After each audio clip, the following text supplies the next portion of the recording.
right. Let's get this going. What's going on, everybody? Let's get some people in here. Get this thing going. I'm pumped up. Pumped up to talk some special teams with you guys.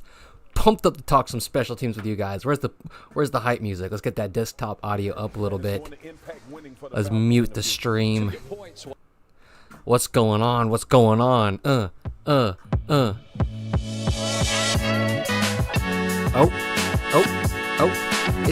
It's the special team stream. When did you start, Shay? I just started. Shay, what's going on, Jaden? Welcome in. Mr. Yakunis, Hammond Bay.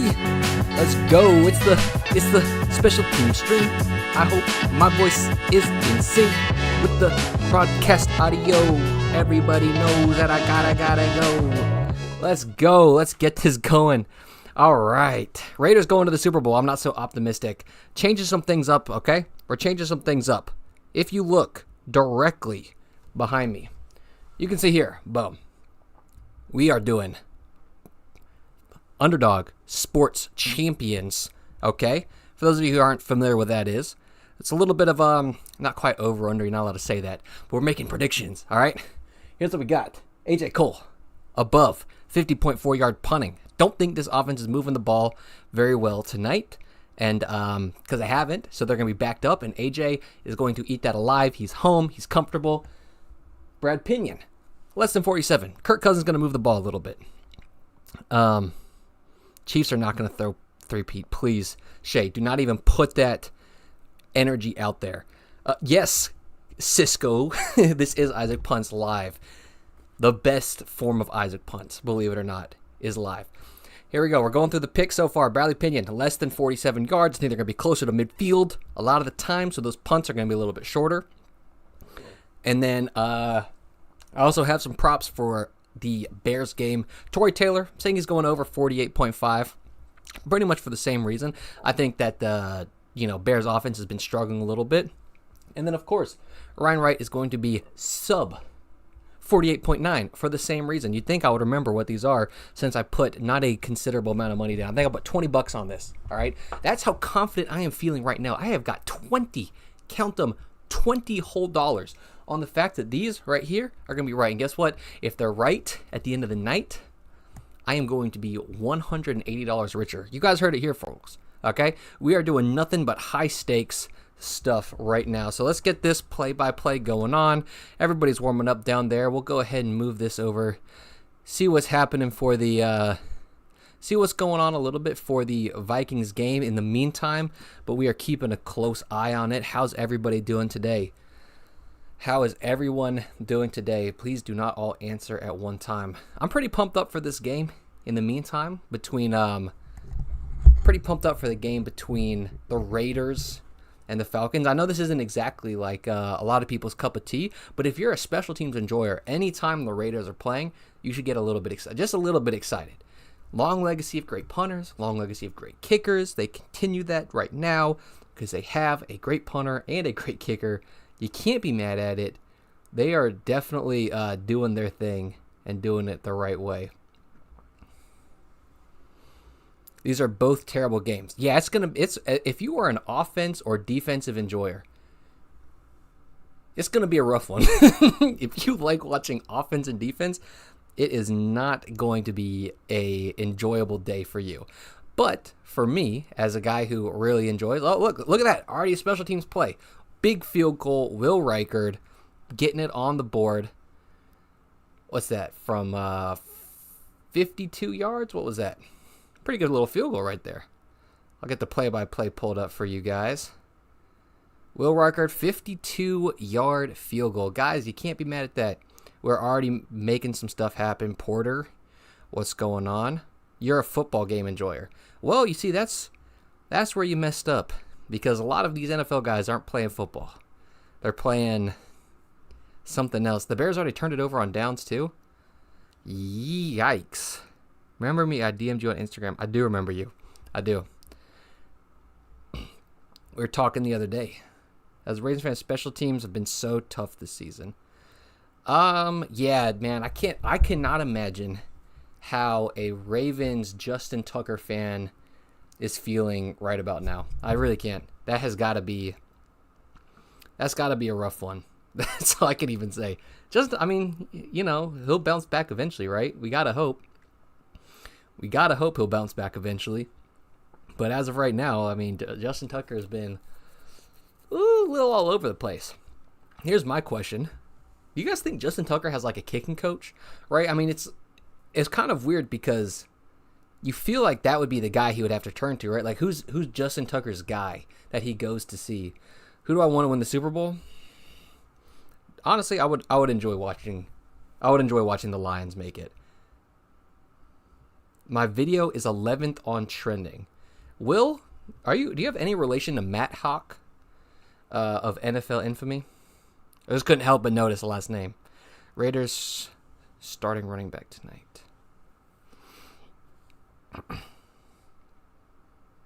Yeah, and it's not even like you went from the best to the worst. Like I think Justin Tucker actually has the worst make percentage this year. I might be wrong, but it's bottom 10. It is not good. If Ohio State wins the college football playoffs, I don't think so. I don't think they've got it. I'm not gonna lie. I'm not feeling too hot about Ohio State winning this one, guys. Which is good because I'm not an Ohio State fan. So, no, Super Bowl, I think Lions are going to make a run. I will say, yesterday they looked really rough. Younghoe Koo, let's go. No, but you have a jersey of him? Probably nobody knows. They're like, oh, nice, you got a jersey of yourself. And now he's been like a journeyman on a couple teams. Every time he goes to a different team, just get a new jersey. You're going to have, people are going to be so confused. Because I think he's played for the Colts, played for the Dolphins, did some time with the Bills. Matt has been everywhere. So, yeah, just keep getting new jerseys. There we go. 5 minutes and 30 seconds till Monday Night Football officially starts. Who is in here tuning in from we're getting a little bit of the Vikings game action going on right now. I got the play-by-play pulled up so you can follow. Can you see that one? Yeah, so it should have the most recent play on there. Perfect. And we're getting ready for this Raiders game.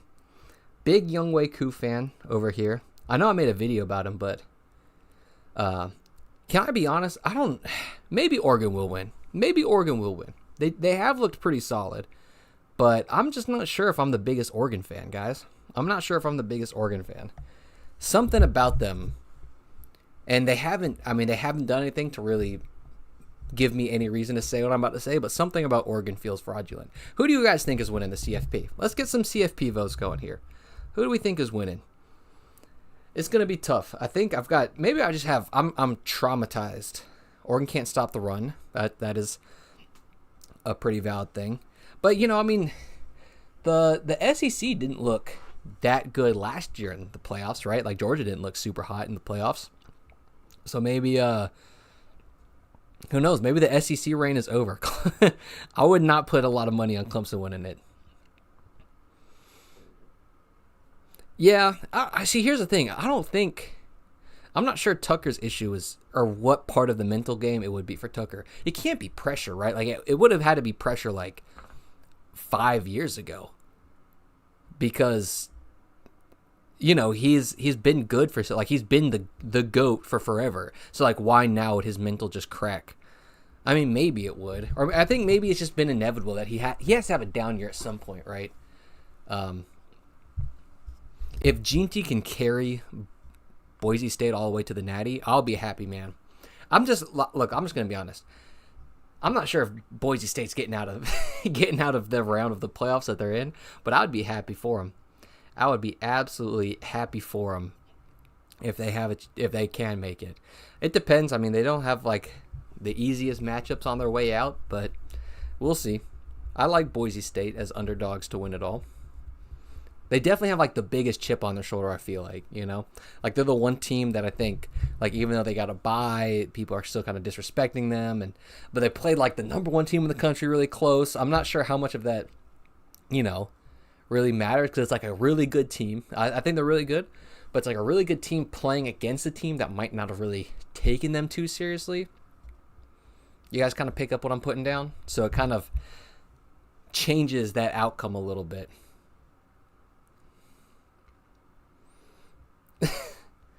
I agree. I mean, I think, yeah, I think Alabama not making it to the playoffs, regardless of how good I think that they. Well, I don't even know how good they are, right? Like that loss to Oklahoma is pretty much like you can't have a loss like that late in the season and just get to go to the playoffs. I'm just gonna say it. Usually, like without that, I would say Alabama's probably still a pretty good team. Maybe even if they lost closer, but like that bad of a loss is just that's kind of like you expect to go to the playoffs after that. It's more of like just go ahead and put the big red clown nose on, buddy.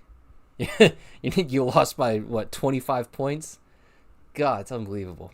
Didn't think that was gonna happen though. So far, for those keeping up with the Bears game, yeah, it is weird because Alabama. I mean, they beat some good teams. They've lost to some bad teams. That's kind of how it is. Like, what's the weirdest part is we got so used to how good. Like Saban's Alabama was so different. And I talk about this a lot. What's going on, Crystal Clear Prod? I talk about this a lot, but I talk about a lot of Alabama. I'm not like an Alabama fan. I think for me, it was just, and maybe I'll have to start making more Patriots videos too, but the Patriots, I kind of started really thoroughly enjoying football right at the tail end of the Patriots era. So I got to see them win like 2 Super Bowls where I was just like locked in and being like, dang, these guys are good. But Alabama, like those mid-teens Alabama, like I missed the whole early half of the Patriots dynasty, but those mid-teens Alabamas were, just so special, right? Like they just would not lose. Alabama deserved a better bowl.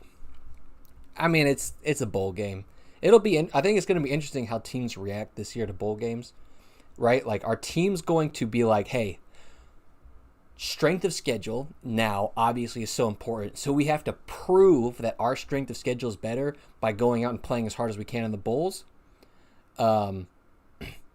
Or are they going to be like, bro, this is stupid, we didn't make it, strength of schedule's dumb, doesn't matter, they're not going to take it seriously? Because I think them letting Clemson in over Alabama, because I think Clemson and Alabama are comparable this year. So I think Clemson and Alabama are comparable. They have like ugly losses, they have some good wins. But by them putting in Clemson, who won their conference over Alabama, put up on the Bengals. Right. Well, that's putting any score up on the Bengals right now is not what you would call impressive. But I think, if Clemson, since the committee put Clemson in over Alabama, they're saying like, hey, we're going to take into, account like winning the conference a lot more. So like the conference strength of schedule is like really important. Like you got to be good. You got to win your conference. That's really what matters. So I think, it's going to change some things up. So I think teams are going to want to go and play really hard these bowl games so they can show the depth of their conference to maybe get these third and fourth teams some looks. I don't know if that makes sense. For those keeping up with the Bears-Viking game, looks like Caleb Williams just fumbled. Just turned it over. So turn it over at the Minnesota 29. Vikings have big field to go. 71 yards to go score. Not very far if they want to get a touchdown. I'm really just surprised that they went for it on 4th and 1 on their own territory. That's kind of crazy. But I think they just trust their defense that much. I'm not going to lie. The Bears defense, I don't know how many of you guys watch Bears football. It looks really good. The Bears defense looks really good.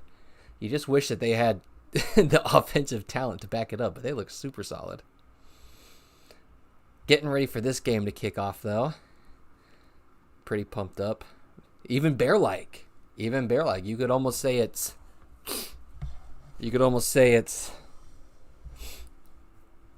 unbearable. Thank you. I'll see myself out. I will see myself out. Thoughts on what the 49ers should do with their special teams as far as Jake Moody? I don't know, man. The Niners situation's so weird. I have a weird belief where I don't think anybody should go out and recruit. Like, I don't think you should draft a kicker. When's the last time like drafting a kicker has actually worked for somebody? 2019 LSU. Come on, don't do that. 2019 LSU, probably one of the best. 2019 LSU, one of the best college football teams of all time, right? Not even close. But Jake, like, yeah, I don't say don't draft kickers. That's kind of the weird conclusion I've come to. Every time I see somebody draft a kicker, like, legitimately, when's the last time someone's drafted a kicker and been like, wow, that's our guy? Like, right? Like, it's almost all the times that people just, like, let kickers kind of float around a couple different spots in free agency, then get picked up. They're insane. They're insane. I don't know, bro. Yeah, 2019 LSU was something special, man. I don't think they had a single one-score game that entire year. Justin Jefferson, Jamar Chase, Joe Burrow. College Joe Burrow was also just different. That's one of my most viewed long-form videos is College Joe Burrow. That guy's insane. I don't know. For me personally, I take anybody over. I take 2019 LSU over anybody. Those guys were special. That was also like my senior year. Once again, that's kind of like that was a good time watching that national championship. It was fun. All those Nebraska teams, man. I mean, they were all good, right? I don't have much to say. I didn't have a chance. 1994, I wasn't alive, so haven't had a great chance to go back and watch that film. 2017 Bama Solos. I don't know, man. I'm telling you, this team was really good. I think I've heard from like one person that maybe like, what year was Miami arguably like the best college football team of all time? Was it 99 Miami, 2000 Miami, 2001 Miami? One of those teams where it was just like they had 15 future NFL starters like on their offense or something like that. 2018 Clemson. 2001? Okay. I knew it was something early like that. Actually, believe it or not, I'm not huge on football like history. I watch a good bit of old stuff and try to keep up. Don't hate yourself, Danendorf. Don't do it.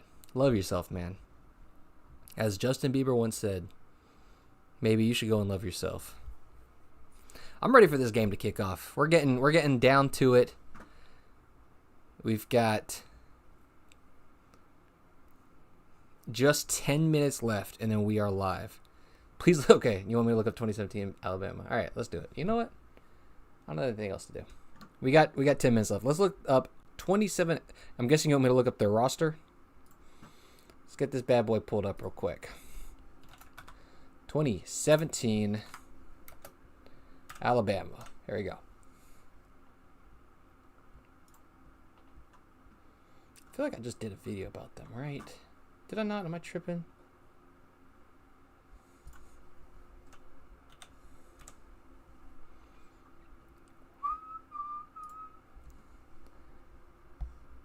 Let's see. 2017 Alabama. The bare minimum is that they had to win out. Bro, they lost games. They lost a game. Offense looks pretty solid. Didn't beat the rivalry. Won by 7 against Mississippi State. Won by 8 against Texas A&M. Lost by 12 points. You want to tell me the best team, a team that beats LSU, is going to have a 12-point loss? Don't be wrong. I mean, they're a solid team. Not trying to dookie on you, but I'm just not quite sure that holds up.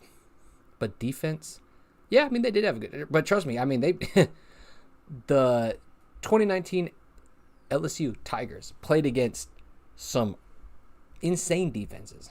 They played against a bunch of really good defenses. Yes, I'm actually thinking about returning to coaching. I'm going to the AFCA coaches convention. Gonna go around there, talk to some people, hand out some note cards. LSU has no defense. They didn't need defense. They just win the game on offense. They had a good enough defense, I'll say this, and then their offense was just a little too high powered. But yeah, I'm going to go to the AFCA convention, talk to some guys, see who's looking for a special teams coach, specialist coach. Might have to start back off at the analyst level, work my way up. Search up 2021 Nebraska. Oh. All right, here we go. So, real questions right now. Raiders return game isn't anything crazy. Falcons return game, not anything crazy. It used to be really good. Come coach Ohio State special teams. Honestly, that's what my dream situation. My dream situation is to make it. Is to make it to like a big school like that, on their analyst, like as an analyst there, because you make decent money on top of, and hopefully they let me still do YouTube stuff. You make decent money, but then just kind of like get your foot in the door. That'd be a lot of fun. Yeah, I know. I got the mustache for it. Right now, we're rocking some Rhode Island gear. I don't know if we have any Rhode Island fans around here. Vikings are just up 10-0. So far, it seems like just some mistakes. I didn't see what play was run, but this game is about to kick off. What's your favorite college football team? Go Cougs, baby. Washington State University. Go Cougs. Come on now. You're talking to number what the Cougs ended ranked, right? Or did we fall out of rankings? I don't know. We Couged it at the end, right? We were ranked. We were looking good. We only had a loss to Boise State. It was an ugly loss, but we only had one loss. And then we freaking lost one to San Diego State. Gosh dang it. Got on my first year.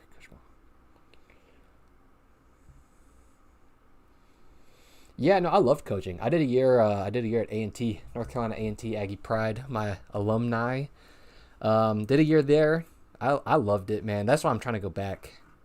So I can go. Yeah, I'm trying to go back. It must be Oklahoma that year. Michigan State, Ohio State. We were.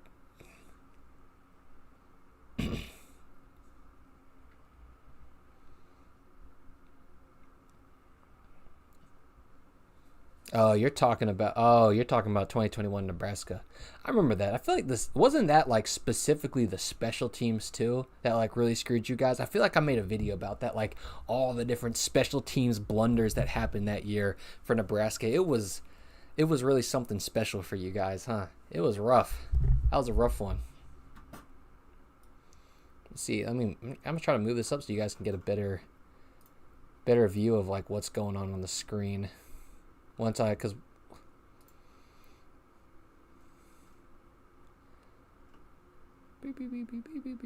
perfect. Yeah, there we go. That looks a lot better. Yeah, Nebraska that year was rough. Okay. But here we go. Once this game starts, I actually have a goal for super chats. A super chat goal. Ain't that something? MSU in 2021 was peak. Didn't you guys make it to like the playoffs in 20? What was it? Oh, look, we can watch a highlight. Let's see what happens right here. Oh, it's actually an ad. You guys might say, Isaac, you don't have an ad blocker? My ad blocker was pissing me off. Thank you. Punt is the most important play in football. That's a video coming up. The punt is 100% one of the most important plays in football. That's it. That's the tweet. That is the tweet. Here we go. Okay, game's finally starting. Pumped up. We got a little AJ Cole action. We got a little AJ Cole, a little bit of Bradley Pinion, sprinkling some Younghoe Koo, some Daniel Carlson, couple of long snappers, couple of good returners. Field positions does games. Who makes the best plays in special teams? Who makes the best plays in special teams? Well, I think the person that makes the sexiest plays in special teams are going to be your returners. Your returners are going to make this like the coolest ones, right? Big touchdowns, put points on the board. And then, but like kickers too. Well, I don't know. Kickers aren't as, people think kickers are important. They're actually like not as important as I think a lot of people think. We all wish the Chiefs had a losing record, man. Unless there's some Chiefs fans in here. If there's a Chiefs fan in here, then I'm sure you don't wish that there was a losing record. I feel like I need some background music or something, huh? I wonder if I can just play through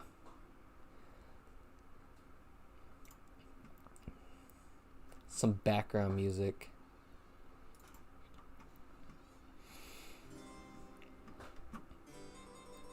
A little royalty-free music vibe going on here.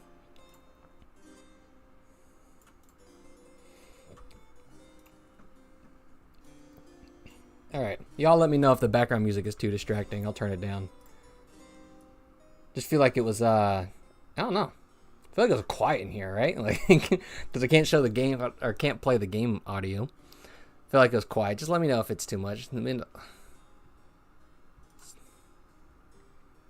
Let's see. Okay, I've watched your videos about how many inches. Yeah, the minimum super chat I can send is $1, and I have 20 cents. So rip. Please do not. If you only have $1, don't send me the last little bit of money. I'm not hurting, but I just think it's you know. I mean, it sounds like fun. I don't know. I've never gotten a super chat before, right? So it's like, I think I got a thanks. I think like a super thanks or something like that once, but that was it. So, you know, getting a super chat just sounds like a good time. That's all we can really say about that. But here we go. We're about to start. Game's about to kick off. We're feeling good. What do you guys think of the odds that there's going to be a fake tonight? I know the Raiders ran one a couple weeks ago. So usually, fun little fact, I guess you could say, is you've got two types of like teams when it comes to running fakes. You've got like the Cowboys and the Lions, who are going to run fakes all the time. And pretty much just say, hey, line up and play ball how you're going to play ball, and we might run a fake against it regardless. Hey, what's going on, Nick? It's no problem, man. Anything I can do to help you guys get to some new colleges and get set up and ready to go, least I can do. That's all I can say. Least I can do. Man, you do not have... You do not have to send me money. I just want to try it out. It's a new feature to me. It seems like fun. If you are not hurting on cash, but if you're like, oh, I only got a couple bucks left, do not send me the last little bit of your money. It is okay. You're not gonna hurt my feelings. Okay, here we go. Game is starting. Let's get to it. Monday Night Football is underway. We've got a return. Put it in the corner. Keeping him tight. Guy blows up his block. There we go. Somebody missed an assignment there. Somebody missed an assignment in the middle. I don't know if you guys saw that, but that guy who went and made that tackle was a little bit too wide open for my taste. But we are underway as Desmond Ridder for the Raiders. I'm feeling good about AJ Cole punting a lot this game. Hey, honestly, what else is there to use YouTube for, man? I think all I do is watch... I don't know if we have any Magic the Gathering enjoyers, but that's all I do is watch Magic content. But here we go. Underway. Ridder back in the shotgun. Already got a flag. Hell yeah. We are starting off strong. False start on the offense. Oh yeah. It's going to be an AJ Cole kind of day. You should make a video about the Baylor kicker getting destroyed in the... That's one of my... What's going on, Jeff? That is one of my favorite videos to watch, is the Baylor kicker getting blown up. As bad as that sounds, that is one of my favorite videos. Okay, Desmond Ridder looking to actually take the first snap of the game so far. In shotgun, running back to his left, motions a wide receiver across, fakes the handoff, gives it to the back, picks up. That's a pretty sizable game. That is a pretty sizable game. Break down the fake punt in the Army Navy. I saw that. I think here's my thing about fake punts and breaking them down, is that so many fake punts are just kind of all the same. Here you go. I'll break it down real quick because I vaguely remember what it is, or at least I know the concept. So if it cuts to a... all right, here we go. Fake punt. Here we go. Army Navy game. Get out of the way. Boom. Beep. I'm just going to go boom, boom, boom, boom. There's this guy who gets the ball. I can't remember if it was like here, if there was like a more condensed formation, but they just saw something they liked, you know? That's kind of hard to see. They just saw something they like, direct snap here, and the guy just takes it. House call. it's just kind of like a numbers game. If you see people lined up in like a weird formation where they've got like here and maybe like one right here, and they just kind of widen to you, you can always, like, this play's always a threat. Just depends on if you like your matchup and if you like the chance that you have of guys being able to block this up, right? Because you just like, you could, a couple ways you could do it. You could just like block, pull, kick, and then now everybody's all, you know, in really good leverage and really good positions. Okay, here we go. Fourth down. First fourth down of the night. Let's get back into this game. So that's kind of what they ran, or something along those lines. Wasn't, you know, oh my goodness, they're going for it too.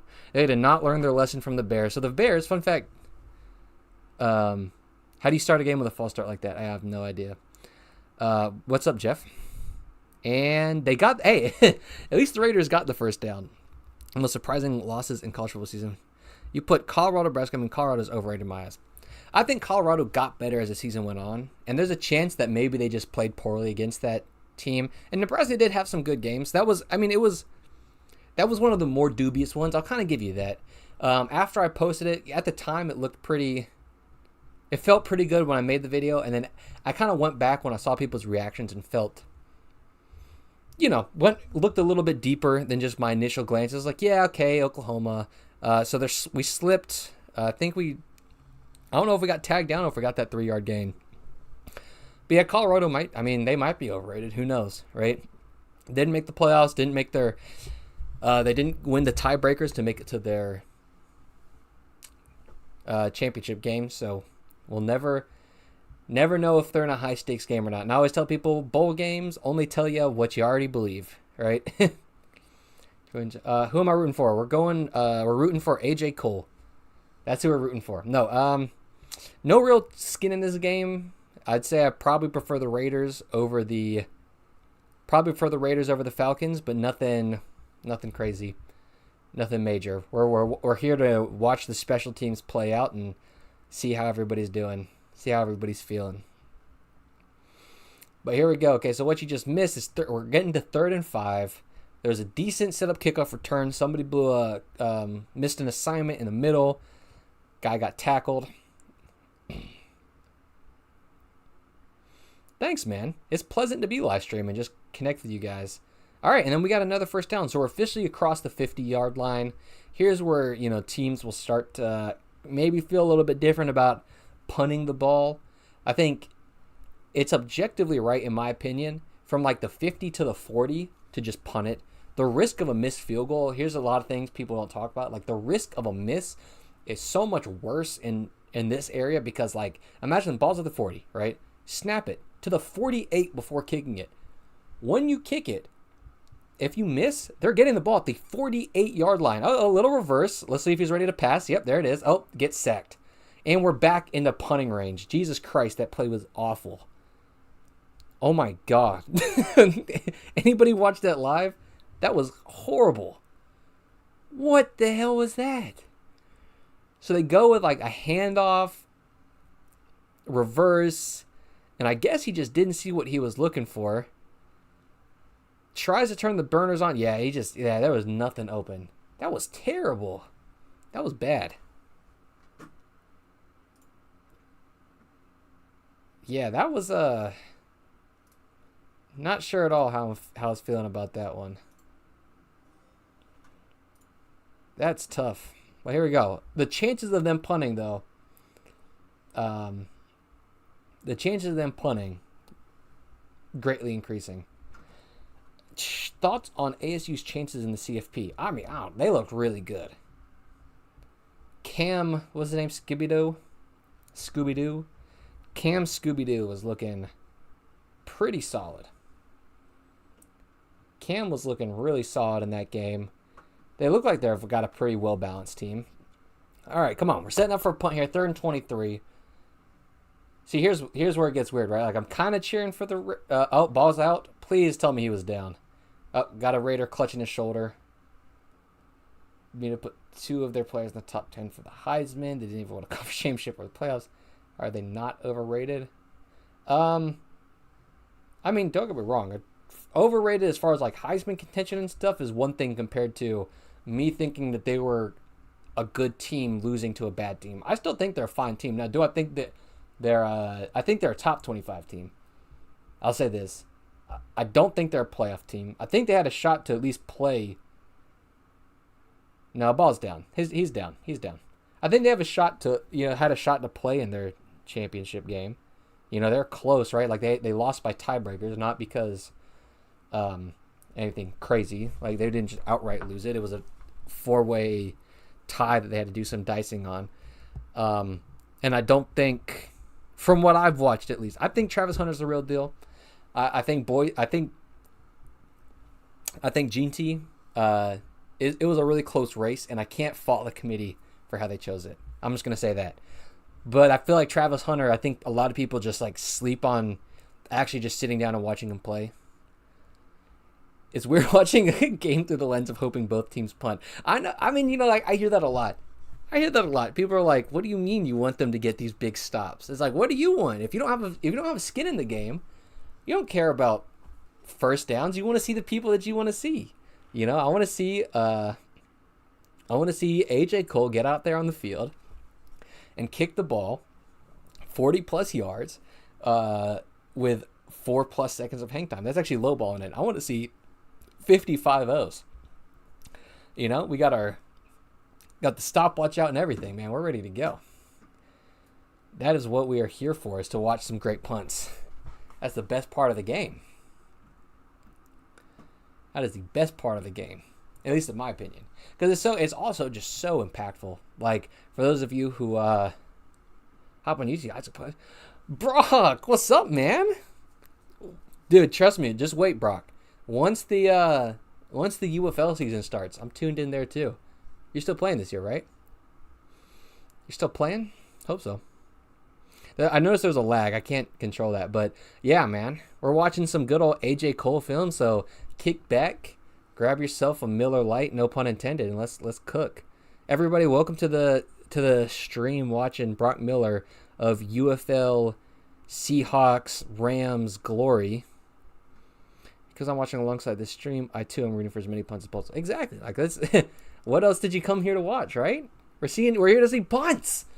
Punts. And we got one right now, I think. No, they call that a fumble. No way. That's crazy. I really thought I saw his knee down. I guess the ball came out early. I was too busy looking at chat. Guys, you're killing me. All right, here we go. Falcons lined up. Hands the ball off. Thank you, Christopher. I appreciate that. We like some good breakdowns around here. We're just going to turn the ball over and may negatively impact the amount of punts. I noticed that. Their best player is AJ. Put the ball in his hands, and legitimately, you guys have a better chance at winning the game. Right? Think about it. Think about it this way. If you think your punter is better than their punter, and your defense is good enough to get stops, you should be maximizing the amount of times you punt. Right? If you were trying to get favorable matchups, if your defense can get the stop, right? AJ puts them inside the 10. Let's say you keep them at the 15. They punt it back. They start you at the 30. Okay, boom, drive forward, get to the 40, put them at the 5. They get to the 10, punt it back. Now you're starting at the 50. If they have a miss hit, boom, you're cooking. 2 first downs. All it takes. And you're kicking a field goal and you're winning that game. All right, kick it back off. Hope you can get another stop and start the punting field position battle all over again. He had half of your yard. Hell yeah. AJ is an absolute freak, man.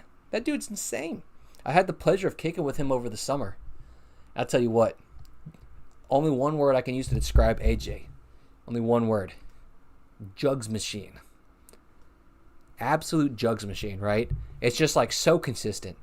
Like if you think these guys are good in-game, you should see them in shorts and a t-shirt. Just catch, mold, drop. Super easy drop table. Just nothing but spirals off the foot. Okay. Falcons here just slicing and dicing up this team right now. Kirk Cousins, I think, is decent. Kirk Cousins is a good quarterback, so he might just tear up his defense. I don't really keep up with the Raiders too much. I just keep up with AJ. So I don't know about you guys, but here's how I interact with football games I don't get to watch. I go over here to this little play-by-play section, right? I click on it, and then I scroll, and I just try to find everywhere where it says punt. And then I click on that, and then see how the punt was, and then go back to it. That's how I interact with games I don't actually get a chance to watch. I went on a college football field and kicked one like a 15-yard field goal and kicked it low. Yeah. Yeah, field goals are hard. Fans are too focused on offense. True fans see all three sides of the game and enjoy it. Trust me, guys, something I'm working on right now. Been brewing up a little script talking about punts. Here we go. Raiders getting a stop here, but we are in field goal range. They are in field goal range. But yeah, like a script talking about the importance of field position, punting, and it sucks. I think one of the reasons why, who wins the NFC South, Falcons or Buccaneers? I give it to the Bucs. I think the Bucs look really good. Thank you, Stephen Lewis. I appreciate that, man. I'm gonna like that. Oh, that's something I can do. Jake Bailey popped off. He absolutely popped off. Oh, here we go. I forgot to talk about this. Boom. I've got a goal now. Trying to get 10, count them, 10 super chats. Yeah, Jake Bailey absolutely popped off, guys. Oh my gosh, Kirk Cousins, huge sack. Where are they going to mark that at? Is that the 40? Are we in punting territory? That could be a good Bradley Pinion opening up punt. If they think they can get a good stop offensively, which they probably should think, because the Raiders kind of suck on offense. They think they can get a good stop here. Bradley should punt it.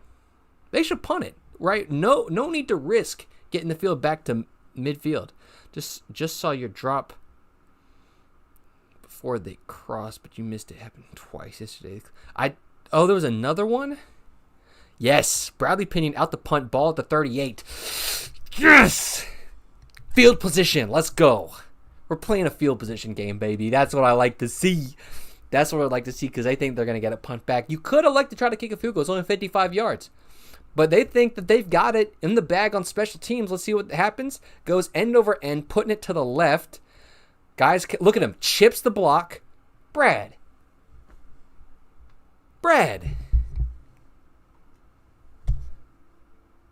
Dog, what was that?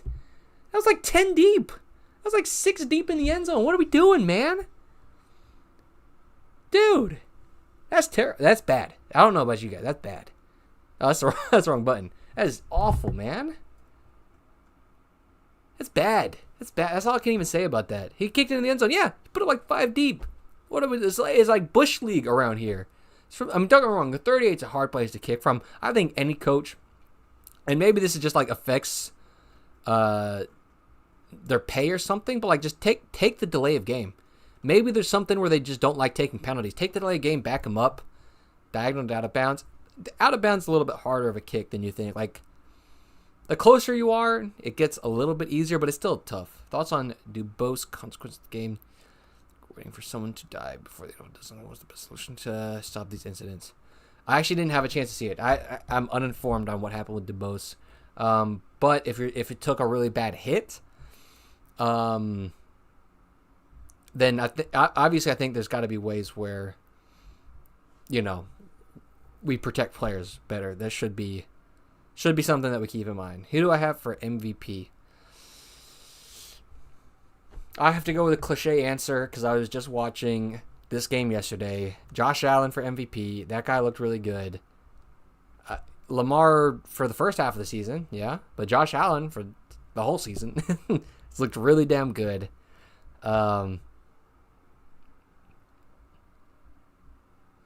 Was I disappointed to see no punts from the Bucs? So I was disappointed because my friend, a guy that actually met before he even started in college, named Jack Browning, just got signed to the Bucs. And so the sloppy offense there really overrated. Can you even call the Falcons overrated at 6-7? Does anybody rate the Falcons at all? I think the Falcons are rated a little accurately right now by most people. Just kind of going, it's the Falcons.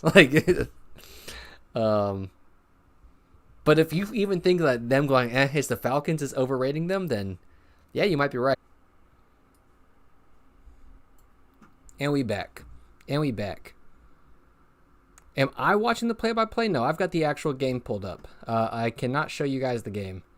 Otherwise, yeah, sorry guys, my OBS crashed.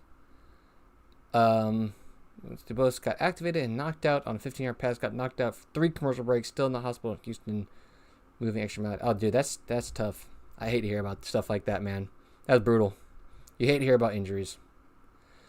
Yeah, no, I'm not watching. Just watching the play-by-play. I've got the stream pulled up. Not allowed to show you guys the stream because obviously it's illegal to show the actual stream. I apologize for any inconvenience for Jack Browning. We haven't had great punting down Tampa. Best punter in the NFL this season. Best punter in the NFL is close. It's usually AJ Cole or Logan Cook or Jack Fox. Those are my big 3. Brian Anger's up. Sorry, big 4. Brian Anger, AJ Cole, Jack Fox. And yeah, I like Jack Browning. He's my boy, man. Me and Jack go back to 2022 or 2021 before he started. And yeah, he did really good. He had a good couple years. He had one insane game. Who was he playing against? I can't even remember. Oh, here we go. 4th down. Here we go. Let's get some hearts in the chat for 4th down, baby. Let's get some hearts in the chat for 4th down. Let's go. AJ Cole punt. He's got his feet set to the left. I'm just watching the hands. I'm watching right now. Looks like the Falcons are bringing 6 men on the right. So they're dialing up some pressure. Just clean operation. Oh, it gets tipped. It gets tipped. Somehow gets it to special teams, baby. It gets tipped. I told you they're bringing pressure, but it looked like the pressure. Am I wrong, or did the pressure come from the left side?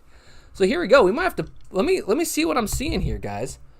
Let me see what I'm seeing. So pressure comes. They lined it up a bunch. No, the guy just crossed his face, gets a hand in there. Textbook. So here we go. Here's what I think happened. All right, we're gonna pull this up here in a second. Let's get this pulled up. Boom, boom, boom, boom, boom, boom, boom, boom. So Raiders, my bad. Raiders are like here. So you got your, I'm just going to go boxes and circles. I hope you guys can understand. Boom, boom, boom, boom, boom, boom, boom. So that's the Raiders formation. For those at home wondering. It looked like 1, 2, 3, 4, 5. Like a 53, something like that is what they were bringing. Can you guys see that all right? So that's what it looked like to me. And then what happens is, it looked like maybe this guy crossed the face of the snapper. Boom, just kind of pressured all the gaps, brought some doubles, make it really hard, put a lot of pressure on this guy, right? He's got to come up here and block. Maybe they'll show another replay. It's hard to figure out where all of it's coming from. Chiefs or Bills or an underdog. Bills. I got Bills making it from they look too good. They look too good against the Lions. But yeah, so AJ Cole comes here. Beep, beep. This guy, I think it was going to be this guy in the A-gap. If we get a replay when we come back, my bet is on the closest guy to the long snapper, crossing the long snapper's face, getting up there. If not, then it's probably going to be the guy next to him because the guy looked pretty close to the middle. How about Rookie of the Year? For a while, Rookie of the Year looked like it was going to be Jane Daniels. Not going to lie. Looked like it was going to be Jane Daniels. But as of right now, no, I don't have anybody locked in. But great play. Great play by the Falcons special teams. That's how you turn off a good punter, right? Just blocks punts. You don't want a guy to... So now we had subpar Raiders, or subpar Falcons punt, starts Raiders at the 20. Who gets blamed for the tip? The punt, the lineman, or the punter? Yeah, Jane Daniels is slowing down. But almost on that play, lineman. Somebody missed a block. Are they really not going to reshow it? Oh, Brock Bowers. Yeah, that's a really good Rookie of the Year selection. Brock has been killing it. That might be the obvious one. I might have just folded. Hopefully they reshow this punt play here, and the Falcons are going to immediately capitalize. I hate when running backs run like that, but then no one trying to play ball. Okay, here we go. Boom. Oh my gosh, that's beautiful. Oh my gosh, are you guys watching this replay? Okay. Look at this. It was this guy. So they pull a stunt. They bring this guy back around, right? So the personal protector grabs it. That might be the video tomorrow. That might be the video tonight. That was beautiful. Little stunt. This guy gets picked around. Long snapper picks up this guy. Backside guy makes it through to pick up the block. Are you kidding me? Oh my gosh, it's gorgeous. Let's get back to this play-by-play.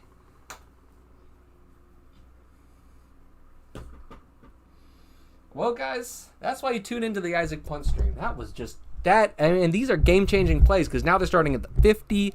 Statistically speaking, A.J. Cole, ball at the 20-yard line. If he's punting it, you're starting at like the 30, okay?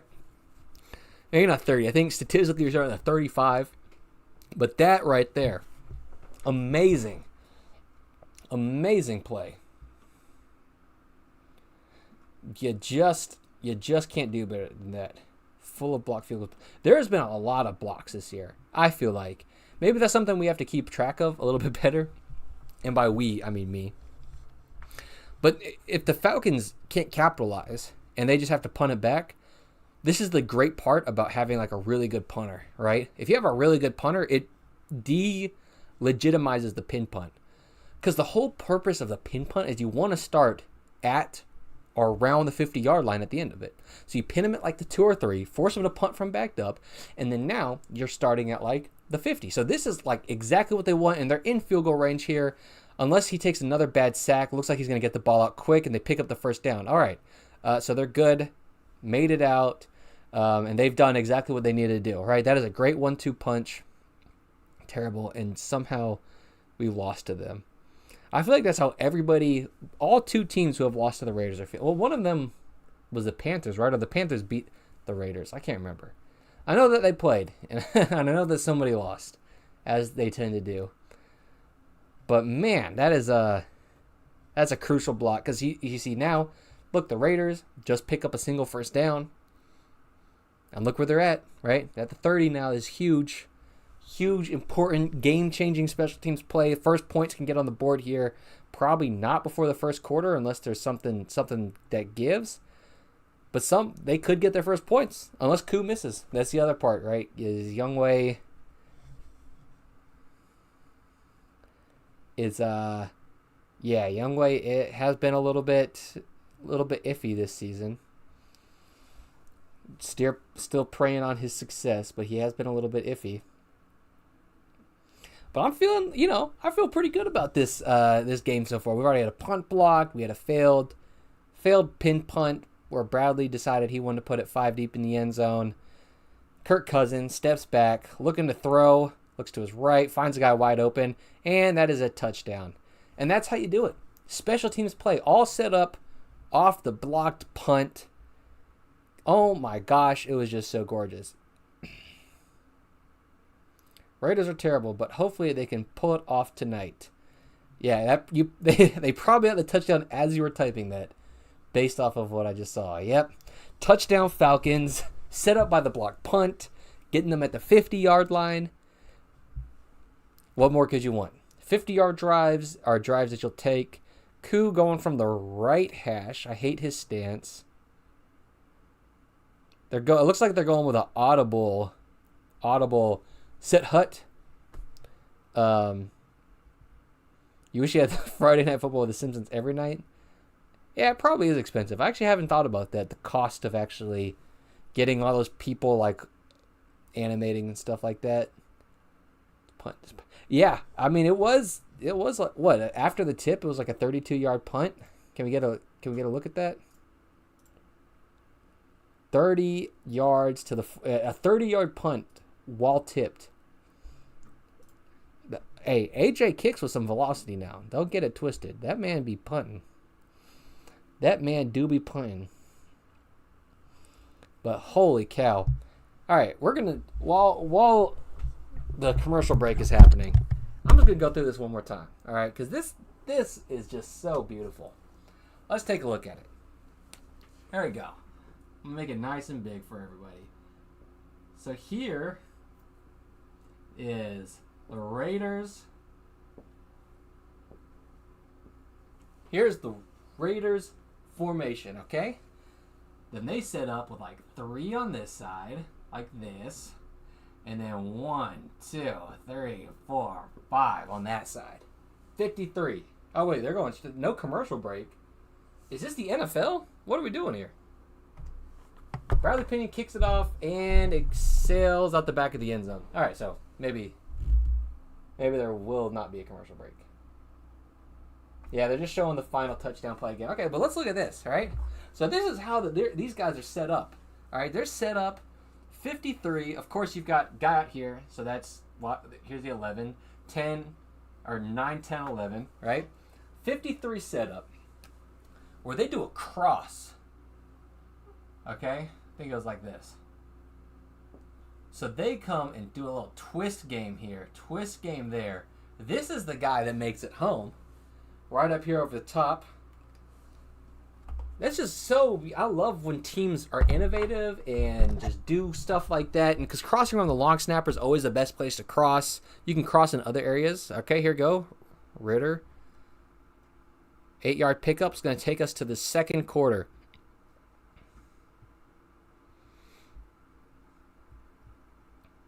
I know, no ad break. That kind of threw me off too. I was expecting there to be a commercial. I was like, okay, they scored. It's time for a commercial, right? I guess because we were so close to the end of the half. It threw me off. Okay. So this is why it's so tricky, right? Is we're here. Boom. This guy's just rushing through this gap. So he gets picked up here. Long snapper reads this well and picks this up.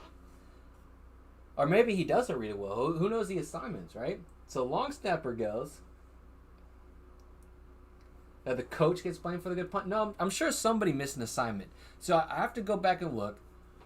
But what probably is supposed to happen is block, block, block. And maybe the long snapper is not supposed to pick up the twist. Or this guy is going to just be free. And he's got to come here and block it. Right? Or, you know what? Actually, here's what it probably is. Here's what it probably is. I'm tripping. I love it. So, it is probably... No, because the long snapper followed that guy. So, without knowing their assignment, you'd have to go back and watch their film to know what their exact assignments are from play to play. But, because if they're pressuring all of these gaps, that means that this guy, right? This guy is just kind of not doing anything. Here, let me use a different color one. He's just kind of not doing anything. He's hanging out in limbo. So somewhere, either he was just supposed to follow this twist, stay in his gap and pick this guy up, let this guy come through, and that's the guy that's supposed to be blocked. Or no, and then this guy, the left guard, picks up the twist. Like I said, hard to tell without knowing the exact thing. But it was a great play. I have to go back. I'm gonna go back and watch it. That might be my breakdown for the night before I go to bed. It's talking about that block. That thing was shmoney. For anybody at home wondering, great plays all around. Oh man. Well, here we go. Anybody missed the intro? If you missed the intro, here's what we got behind us. So here's what we need. We need AJ Cole to average more than 50 yards punt. All right. So you saw the onside yesterday. I was screaming, turn the ball to its side and drop it, then kick it. That would be cool. I don't know the NFL's rules on allowing drop kicks for onsides. Here we go. Starting off, 2nd and 2. Hand it off, get the first down. We're cooking. I need AJ to average 40 or more yards a punt. I need Pinion less than 47 from this game. At halftime, we're going to check in on the Bears-Vikings game, see what they got going on. Here we go. We're back to our play-by-play.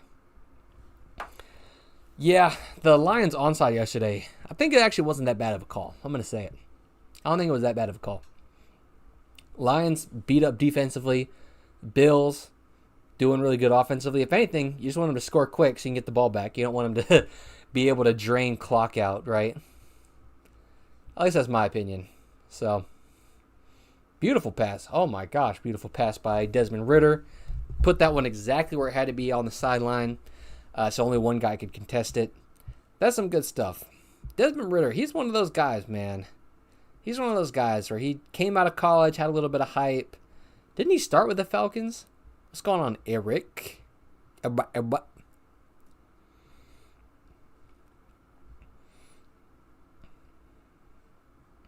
Everybody say hello to my wife who decided that her name was going to be Smpisp. Smpisp. Hello, darling. You're missing it right now. We had a punt blocked first quarter. Start in the second quarter here. Oh, are they reviewing that pass? Oh, they challenged it. I don't think he completed it all the way to the ground. Now things can get a little bit spicy in here. So they didn't complete the pass all the way to the ground. Cutting to, naturally, what we have to do is go to a commercial break.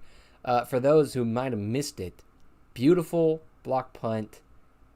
You love to see it so much. You love to see it so much. Aside from that, just, a bit of slow and steady game. Neither team has looked particularly good. Now would be a good time. Let's check back in on the Bears and Vikings, see what they had going on so far. Let's try to catch up. Right, lots of block punts. All right. Oh my gosh. Good thing we're not. The Bears are struggling. It is still 10-0. This is an ugly game. So it starts off with a turnover on downs. Vikings come back, kick a field goal, 52-yarder after gaining 5 yards. The Bears, their ensuing drive, fumble it away after 8 plays and 25 yards. So when they fumble it, the Vikings immediately drop it down to score. They come back. Torrey Taylor, great punt, 48 yards to the 9. Fair caught by Brent Powell. We love it.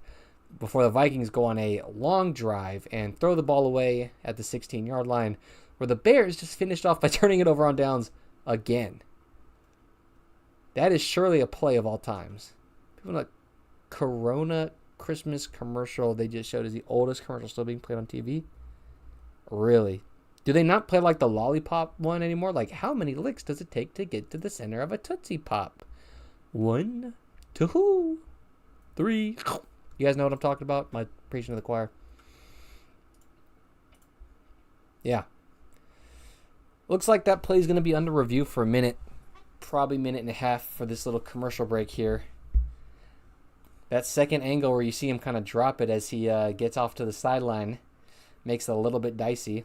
If we hit our 10 super chat donation, I'll do it on Thursday. I'll stream on Thursday too.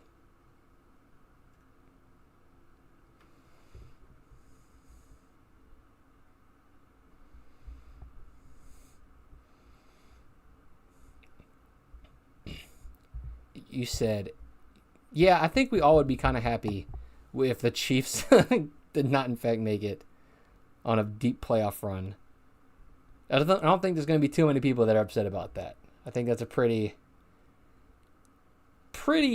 understandable belief. Who called me good boy? What are we doing? Stream Thursday anyway.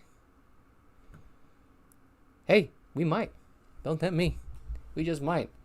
Ridder hands it off. I don't think they show that Tootsie Roll commercial anymore, but I do recall seeing it within the last 5 to 10 years. I remember it was like really popular still. I feel like there's probably some like Coke commercials that they still show, But yeah, no, the Chiefs losing would be probably one of the happiest days, at least in my short life. Golly,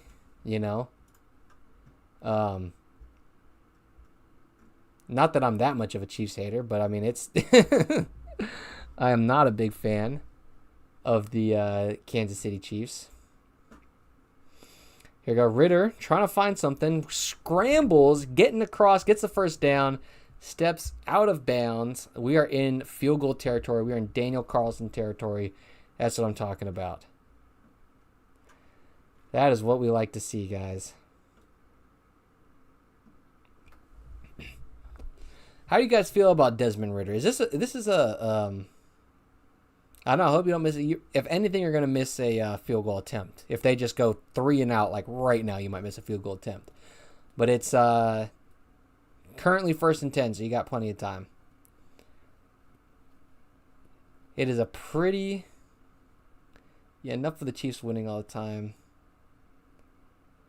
I don't know. Squeaking by makes it more frustrating than anything, right? You're just ready for them to kind of fall off and have a bad year. So squeaking by is just kind of like, it's like edging. It's like the edging version of being bad. I don't know if that makes sense, right?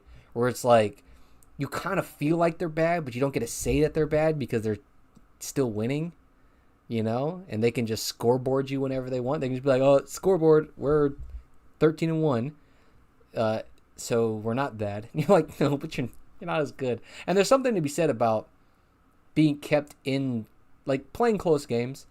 Like, you have to be good to play a close game, right? You have to be good to some degree. Even though it's frustrating that, like, they're winning every coin flip, every 50-50 odds, every time a ball needs to bounce their way, every time they need that one little penalty, the other team does commit it.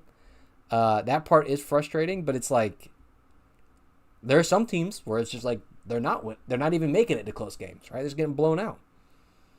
So there's something to be said there. At the very least, they're not like terrible, but it is a frustrating occurrence. Ritter airs it out. Can't come up with it. Brock Bowers. He's made some incredible catches, though. So now it's 4th and 10. We're going to get here a Daniel Carlson field goal, I believe. Like a 51.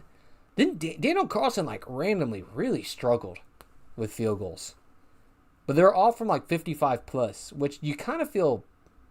Yep, they're lining up, so it's a 52... Let's see where that spot's supposed to be. Yeah, he missed like 3 long of 54. Apparently, it's like his hard cap for the year. So let's see what he can come up with here. They're overloading the guard. Operation was a little slow, but that looks down the middle. Fades a little bit to the left third, and there you go. Special teams. All the important plays this game so far have been special teams. There's one good pass on offense. Blocked punt, and now a field goal. We are cooking. His Daniel Carlson leg does not look like it usually does. I don't know if you guys noticed that. Yeah, he made it all right. That's about all you can say about it. I mean, his leg has just kind of looked... I don't know how to describe it. Like that, like he was missing short from 55 and 56, and at first I was like, oh, he's just babying it. But like, guys, I don't know. It did not look super hot. And like that one right there, yeah, he made it through, but it wasn't like a confident... Made it through with a lot. Looked really good. It was kind of like low. Feels like he's trying to force it. Maybe Daniel's dealing with like a little bit of an injury or something. That's the vibe it gets me. Is it looks like he cannot go full bussy on these balls. He cannot go just balls to wall kicking. Because I want to say he has a stronger leg than what he's showing. Ben, what's going on? What's happening, man? So I want to say he has a stronger leg than what he's showing, but Daniel Carlson's leg has not looked very good. Like the week prior where he missed like 4. Yeah, it was not a very good looking one. Let's see if the Bears have gone to halftime yet. They have not. The Vikings have a 1st and 10 at the 18. So looking to go up by at least another 3 points, which doesn't quite make it 2 scores, but it is a 13-point lead in the first half of 13-0. Looking like what they're going to try to do right now. But we'll see. We'll definitely have to see. Oh, man. Yeah. The game yesterday was kind of rough. Like, that game in general, right? Didn't I almost made a video about that. Like, there was 2 sub-30-yard field goals missed. Like, Harrison Butker randomly missed a 29-yarder. And then you got Tyler Bass that had the shortest miss. It's almost the shortest miss possible. That dude missed like a 24-yarder. So that means the ball's at the 5 or 6. Got pretty good earlier. Fumble the ball. Oh, did he? Did he get rocked? I saw that he fumbled it. I didn't know he got his bell rung. That sucks. Limes, what's going on, man? You made it. Welcome to the stream, man. Welcome to the stream. We got a low-scoring one, which is great. That's exactly what we're here for. If you didn't come here to watch a lot of punts, You came to the wrong spot, but we do have a kickoff now.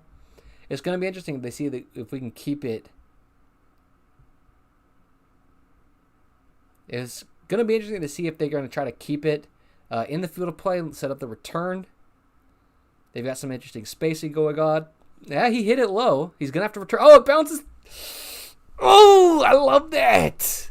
Look at that. That was sick. That was disgusting. I don't know if you guys had a chance to see how that one just kind of skidded through. Skidded through the end line, but it looked like it kind of had like a little helicopter spin on it. Which reminds me, they are working on like a new tee. There's a guy who has this thing called the Launchpad Kickoff tee, where you can set the ball at different angles, which would just go crazy. You see the Vikings tackle the Bears. They tackled him earlier? That's awesome. Not great.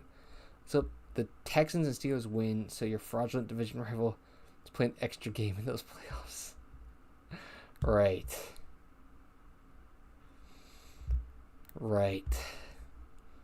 Okay. Kirk Cousins, they're starting at the 20 thanks to a beautiful kick. We're just getting a full special teams play going on here. I hope we're getting the full array. We've had a blocked punt. We've had some field goals. Kirk Cousins steps back, throws it over. There's a guy wide open. Raiders defense all gets to him about 5 yards too late.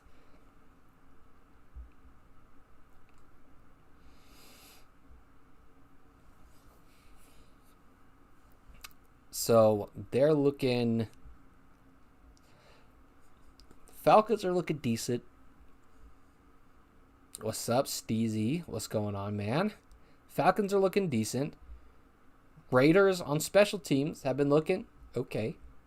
They had a really good kick. Now they did have a blocked punt, but they had a field goal and they had a pin kickoff. What do you guys call kickoffs when they go through they need to have like a name for what happens when you kick one into the field of play and then oh my gosh, and he just gets gashed right now. 14-yard pickup by the Falcons. Raiders, if they cannot stop the run, this is going to be a rough one for them. Holy cow. That was just a little bit too easy. Yeah, here we go. Let's see what concept that they're running here. Pull a tight end. Yep, just kind of shift everybody down. That'll do it. That will get them near midfield, so it sets them up potentially. I know you guys don't think about it this way, but as a punter, anytime your team moves to a different area of the field, you got to think right now at the 50-yard line. Is gun shy now after they got burned? Yeah, probably. Right, doesn't want to bring a lot of pressure. So now that they've switched to kind of like that 50-yard zone, you got to think that what the punter is trying to figure out what ball am I hitting from right here, right? Because the last time they were somewhat in this area, they were a little bit closer to the end zone, and he tried to hit his little pooch punt, his little Aussie end over end. Did not go so well for him. He put it like 5 deep. So now you got to wonder, as you kind of try something different, this would be a great time to pull out the banana. The banana goes a little bit shorter than the drop punt, but they're going to pitch it to the back. Maybe they won't have to punt at all, but he gets stood up and is just running through this Raiders team. Holy crap. The guy made contact with him at 2 yards past the line of scrimmage, but goodness gracious. You should get a point for getting a kickoff through the goalposts. Only if you never, ever want to see a kickoff returned ever again. Should that be the case? Don't get me wrong. I think that'd be, I like ways to get special teams in the games. Oh my gosh, the ref almost just ruined that play. I'm not even sure what just happened right there. Did they call a timeout? Yeah, I'm not so sure about getting a point for kicking one through the goalposts. Just because I think it's a little bit easier than you might realize, and that's all teams would try to do. Is just kick it as far as they can through the goalposts. I think they have that in arena football, but their goalposts are like teeny tiny, and the quality of kicking is obviously not as high as the NFL because that's where all the best of the best goes. So you're going to have a little bit more variability. These guys don't have all day to just train to kick it through those goalposts. So when they don't do it, it just falls down and you got to return it. Versus in the NFL where if you miss and it doesn't go through the goalposts, it just goes in the stands and kind of screwed because nobody can return that. I think that would make the game a little bit worse. Hands the ball off, finds a hole, and that is another first down. So we have moved across the 50. We are in push punt territory, but now I got to imagine they're probably a little bit more gun shy about letting Bradley Pinion punt it from over here, which means I think the chances of them going for it on fourth down have just gone up, right? Koo has struggled. Pinion just put 110 deep. So unless he gives them a really good pep talk on the sideline, they're probably going for it on fourth down if they get into a fourth and schmedium. I would imagine 4th and 5 from like the 37. They probably go for it, right? But here we go. They're going to hand the ball off and hope they don't have to deal with that. And we get to the 40-yard line. Falcons just going to keep ground and pound, run the ball, try to drain as much clock off with the lead that they have. You know, I got a lot of heat for the last video because I used the term disrespectful in the title. Because I was like, talking about the Eagles game where the Steelers only got 2 drives in the second half. I don't know. That's how I use that term sometimes, right? You're just kind of like, dang, that's just downright disrespectful. People did not like that. Some people on the internet want you to use terms very literally, or they get mad. Anyway, drops back to pass. He's looking, trying to find something, doesn't, tries to run. Wasn't exactly his strong suit, but you know what? He picks up 4 yards. He had a little bit of a reach there, so we'll see if he actually got all 4 of the yards, if they're going to declare it down earlier, but we will see what's going on. They kind of brought the pressure, did a good job back in coverage, not really giving him anything to look at, nothing that he liked. Yeah, wasn't much going on there, and then a great job just tackling him as he gets past the line of scrimmage. It's third down. What did I just say? We're third and schmedium at the 37. I think this is 2-down territory. I wouldn't be surprised to see a run. No, they're going to pass it. If it's a shot pass, yeah, no, not a shot pass. So it's ball at the 37. Oh, there's a flag. Ooh. Righteous. Yeah, some people in the comment sections, trust me, I've gotten my fair share of flack from like YouTube videos and stuff like that. This one I felt like was kind of the weirdest. I didn't expect backlash. I was kind of like, oh, it's cool that they only let the Steelers have 2 drives in a quarter and had a 24-6, margin of, time management. Some people just get a little upset about it. Yeah, what's going on? So what, are they going to punt it here again from inside the 40-yard line? No, see, now they're going for a field goal, right? And they're only a yard closer. This is probably because Bradley Pinion, probably because of what he just did in the last one. But they're in Vegas. I think Vegas is slightly higher elevation. 57-yarder. There we go. Oh, they're just trying to draw him offside. You know, it'd be cool if they're trying to draw him offsides out of the field goal thing. I love that. They're going to take the delay of game. They're going to sit here in this hard count the whole time, aren't they? That is all. Okay, dude, we have some good stuff. So right now, I noticed earlier, usually they were going off of Brad's head movement, but now they're trying to draw him off sides. Koo is a little bit too relaxed. They're not going to snap this ball. Yeah, so now, okay, so they are going to get the delay of game penalty. All right, see, we talked about this earlier. From Fair and Quality franchise, who do you think will win the Super Bowl? I think the Lions are going to win it. Yeah, it did. I mean, they did comment on it. They did watch the video. Like I said, I don't know why some people got mad. It's like a, what's the word I'm looking for? It's like a figure of speech, right? It's like a colloquialism almost, like using disrespectful in that regard. So some people just not fans of it. So ball moved back to the 42. So here's where, if I'm the Lions are so injured, I know it's going to be tough for them, but I like them still. Like, they're able to do a lot, and I don't know who's going to come back off injury. So they kind of have a weird formation for the Raiders. The Raiders are not coming after it. Pinion drops the nose again. They still almost got it. The guy backs up, fair catches it in. What are we doing? I mean, don't get me wrong. I guess the 3 is better than the 2-yard line. I guess. But just let it go, right? Like, because there's a chance it bounces the other direction. You get it like 7. I'll never understand fair catching it inside the 3-yard line, right? Because if it bounces forward, you get a chance that somebody makes a mistake and it bounces into the end zone.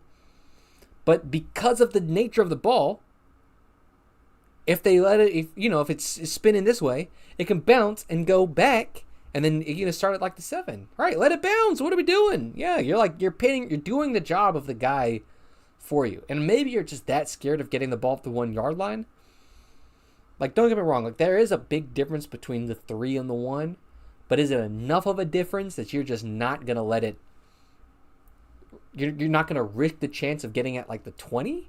Like, you could get a free 17-yard return if you just let it bounce, because sometimes they'll hit and just take the dirtiest, just low check right between a guy's legs. Just get out the way, man. Get out the way. Do not catch it inside the 5.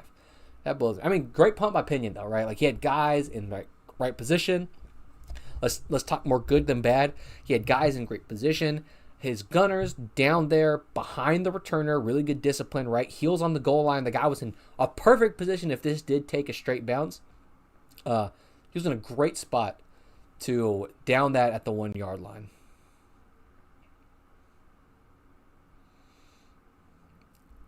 Thank you for getting me into the nuances of making special teams. Hey, new football fan, man. I love that.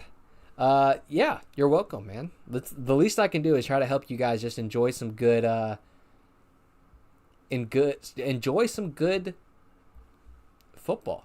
And for talking with famous people, why don't I think teams run with their fullbacks anymore?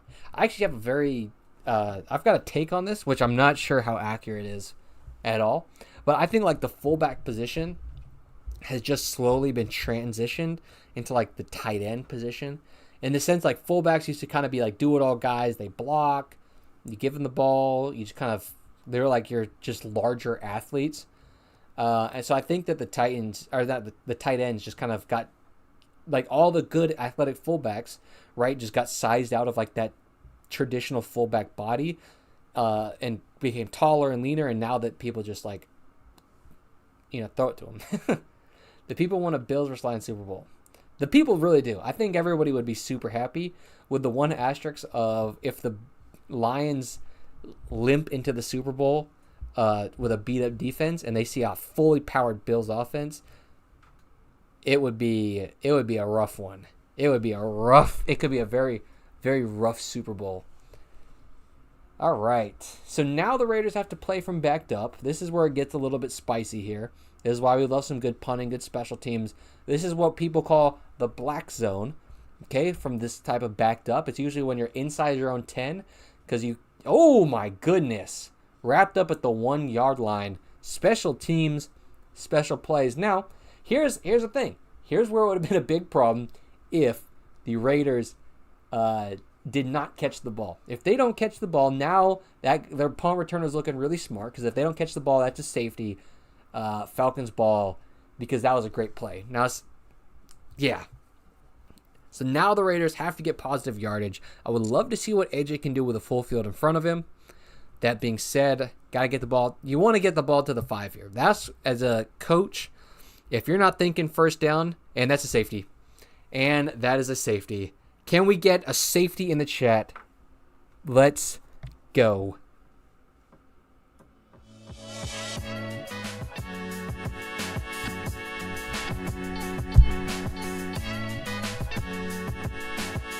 Special teams chat.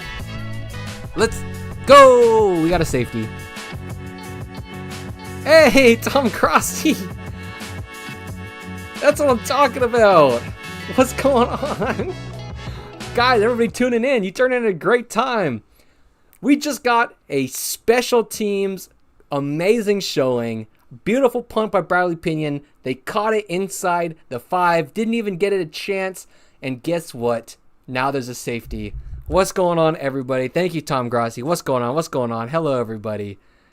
Tom, you're the best. Love you, man. Doing great things.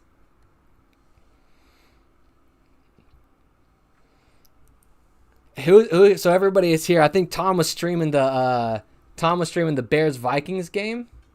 That's what I'm talking about. Dude, that's a great hat. Yeah, we got some Rhode Island lovers in here. That's what I'm talking about. Grossi Posse pulling up just in time to watch. If you guys are tuning in to the Raiders-Falcons game, oh yeah, we got a shootout. We just got a safety. Michael Dixon is the GOAT, one of my favorite punters. That's for sure. Those tuning in, we just had a safety. That's what I'm talking about. One of the best plays in football, and now we're going to get a safety kickoff. For those of you paying attention, Daniel Carlson all the way back at the 20, right? That changes things. You're almost guaranteed to have a return here, which is what we love. Tom, that was awesome. Thank you so much, man. So we're about to have a huge return opportunity here for the Falcons, okay? Just trying to fight the good fight for the special teams. Here we go. Okay, so we got a big return here. Lead blocker picks up his man. Somebody missed a block on the backside. They get it to the 34-yard line. Oh, my goodness. What is going on? So we had a safety last time. Tory Taylor, for what he did at Iowa, did not nearly get enough love. Tory Taylor was absolutely killing it at Iowa. He was absolutely killing it at Iowa. Was obviously their most valuable player. I don't know if anybody watched just the beautiful game known as Iowa versus South Dakota State University, but goodness gracious, that was an awesome game. There's 2 safeties and a field goal. That's how Iowa got 7 points. They held South Dakota State to 3 points. Now we just had our own safety. It's 7-9. We're killing it. We're loving it. We're feeling pretty good over here. Let's see if the Falcons can continue to capitalize with 5.5 minutes left. There we go. Motion the tight end. Hand the ball off. And he gets a big 4-yard pickup. Huge play by the Falcons. Now, this kind of play, this is why you got to love special teams, right? That punt, that was an offensive punt. They ran 2 defensive plays, scored. Get back. No, it was a 3-7 game. So South Dakota State got a field goal. Iowa got a field goal and 2 safeties. Hey, what's going on? Thank you so much, Christian. Oh my goodness. Thank you, Jed Locke. Oh my gosh. You guys are awesome, man. Thank you so much. I'm just going to stay on my grind. I appreciate that. You guys are awesome, man.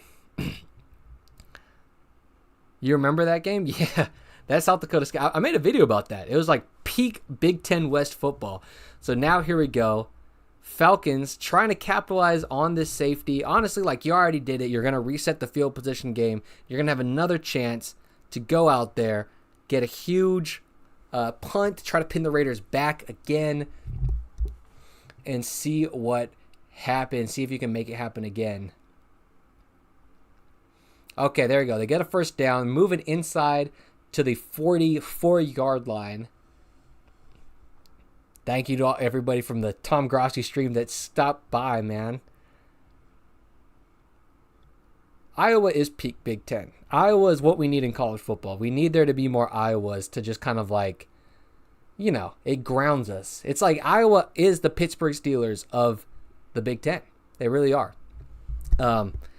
Are the Pittsburgh Steelers of college football, right?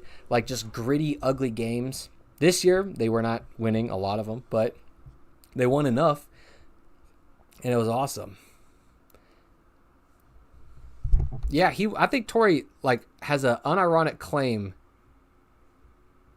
Has an unironic claim to be one of the best, most impactful punters in your guys' program history, and you've had some good ones. Why the kick after a safety instead of punting? Didn't they used to punt?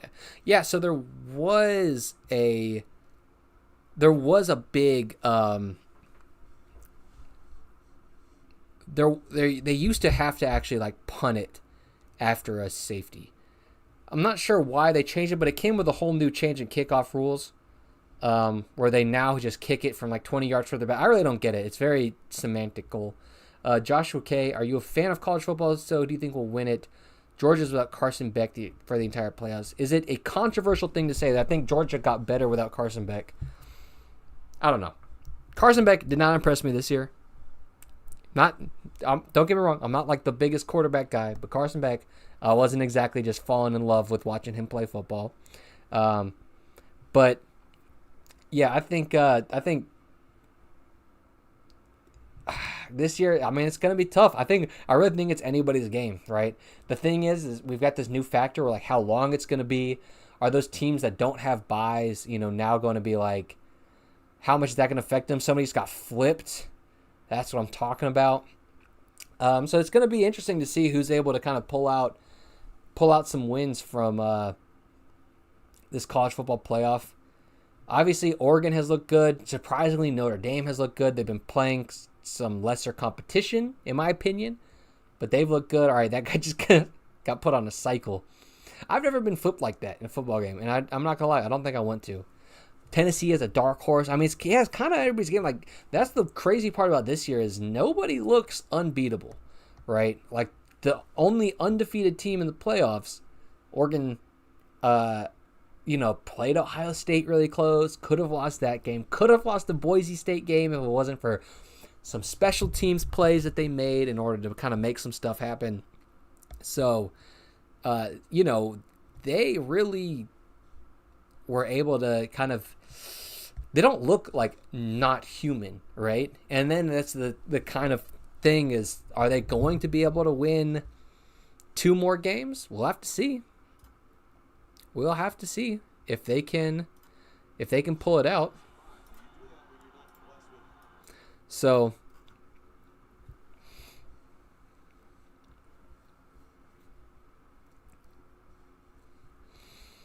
oh, and we get a big sack. It looks like we're going to have another Bradley Pinion punt. That's what we're talking about.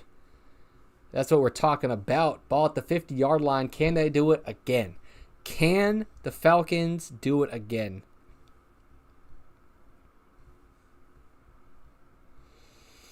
Yeah. That's what I'm saying. But I mean, you say that with them only beating the FCS team by 7 points, but then they've beat some other really good teams by more than that. But right now we got this punt coming up. Ball at the 50. I imagine Pinion's still going to drop the nose here. Notoriously, whenever he does that from this distance, he only hits it to the 13-yard line. Looks like this one's going deeper. Yep, goes to the 8-yard line. He does it again. Can I put the game on? I cannot, unfortunately, show the game. Sorry, I can scroll down a little bit, though. That is on me. I can scroll down a little bit and try to make sure that you guys are seeing what's kind of going on. But, yeah, I can't actually just play the game. Isaac, what are your thoughts on the drop kick? The drop kick is a dead play and should stay dead. It is the hardest part of punting mixed with the hardest part of kicking. It is an abomination. It works in certain sports where it's allowed to work, but football is not one of those. We have this whole operation that makes it run smoother. There's almost no world where you would rather hit a drop kick than an actual field goal. Did you hear that the refs, for whatever reason, let the Commanders kick a field goal after the game clock 0 quarter that missed, then re-kick in the Saints-Commanders game? I did not see that. I'm going to have to take a look at that. But right now we're sitting at a pretty interesting situation because Bradley Pinion just did it again. 42-yard punt, fair catch inside the 8-yard line. What are the Raiders going to do? They just got a safety. I would have to imagine they should not just try to run the ball 3 times here. You're going to have to take a shot pass. Let's see if we're missing anything from the Bears games. The next quarter just started. Score is 13-0 for the Bears game. There was a false start on a punt, and it looks like they're about to go punt again. Go Raiders. That's what I'm talking about, man. Hopefully we can get some... hopefully we get an A.J. Cole punt on this drive. But right now it looks like the Raiders are about to punt. So we are going to see if that is something that they're going to be able to pull off. We're going to have to see that.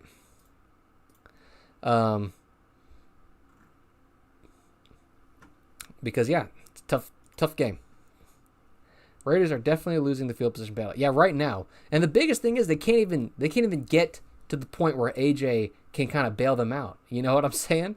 Like, they can't even get to the spot where their superstar punter can bail them out. They are just absolutely getting throttled offensively.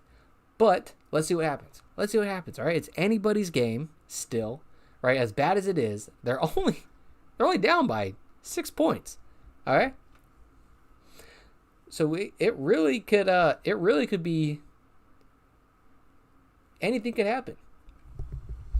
So let's just cross our fingers, dot our I's. Let's get some hearts in the chat here that they only get about 4 yards on this. Let AJ Cole punt from the 10-yard line, and we get the first 10-yard or 90-yard punt of the season. Which first-round matchup are you most? Yeah, Clemson versus Texas look like it's gonna be really good. Ritter steps back, throws it. That's a little bit more than the 4-yard gain I wanted.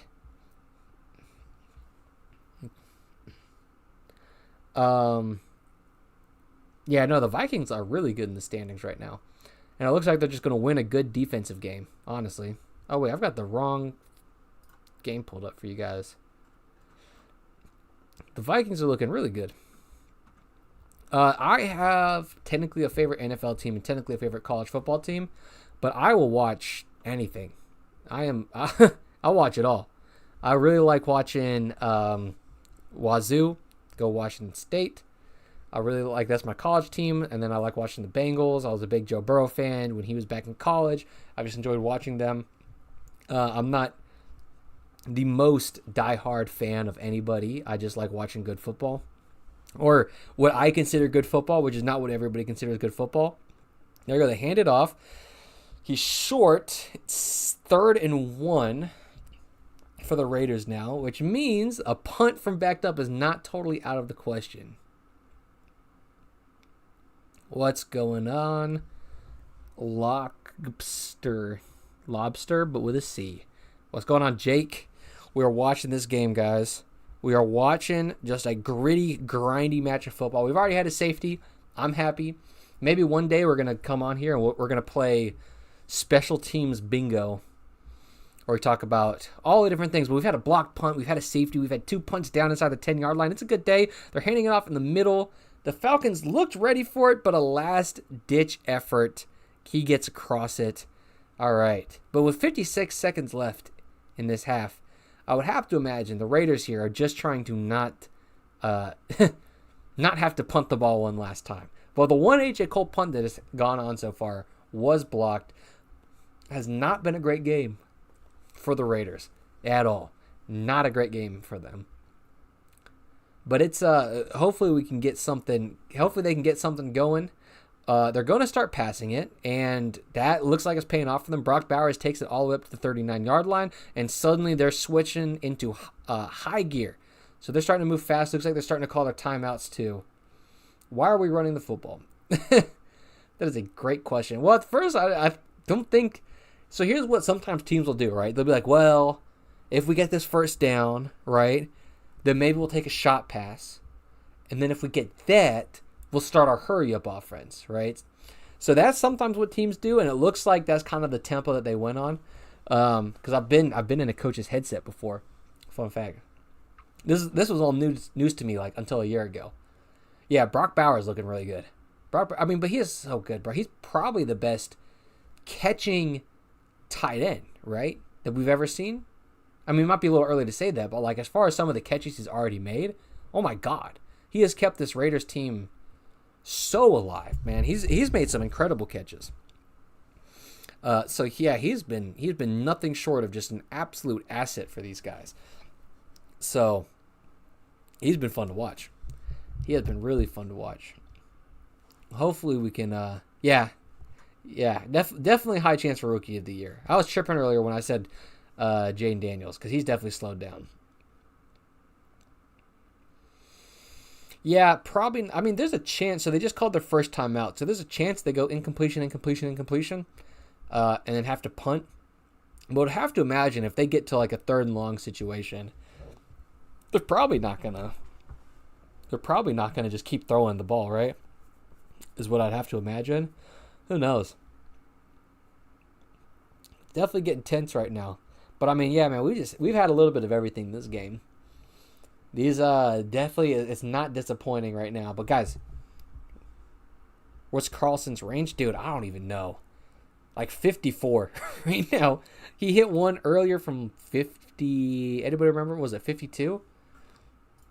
And it was, Yeah, 52, man. It did not look like it had a lot of extra on it. Not at all. So you're thinking to hit a 52-yard field goal, you got to be at like the 34-yard line. So Yeah, I'm just not sure if they're going to get there.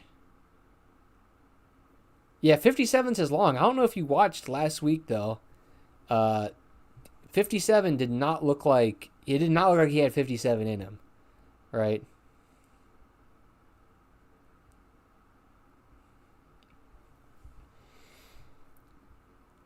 I don't know. Alabama, I think now that Alabama has a different head coach, it feels like a different team, right?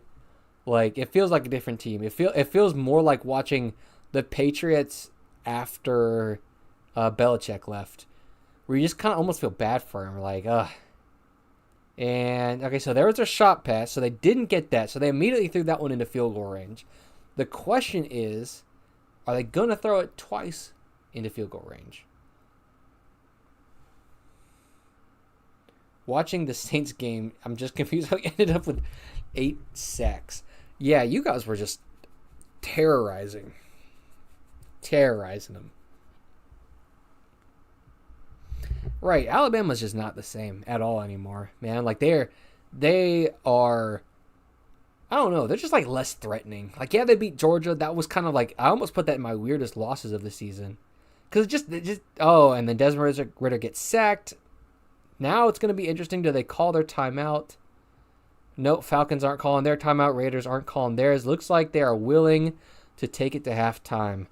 The famous pineapple, I played for UNC Pembroke. I have attended multiple colleges. I attended A&T, where I was not getting any playing time, so I transferred. So that was my one, I call it my one legit transfer, right? So I went to UNC Pembroke. Yeah, it definitely is tough to follow Saban. I mean, we'll have to see about DeBoer. If he can actually live up to the Alabama, requirements, because like Saban, I want to say, never had a 3-loss regular season. Is that accurate? I think he had a 3-loss, like a 2-loss, and then a postseason loss. Don't think he ever had a 3-loss regular season. All right, guys, but let's break this down. How are we feeling after that one? I feel like dominating special teams performance and defensive performance by the Falcons.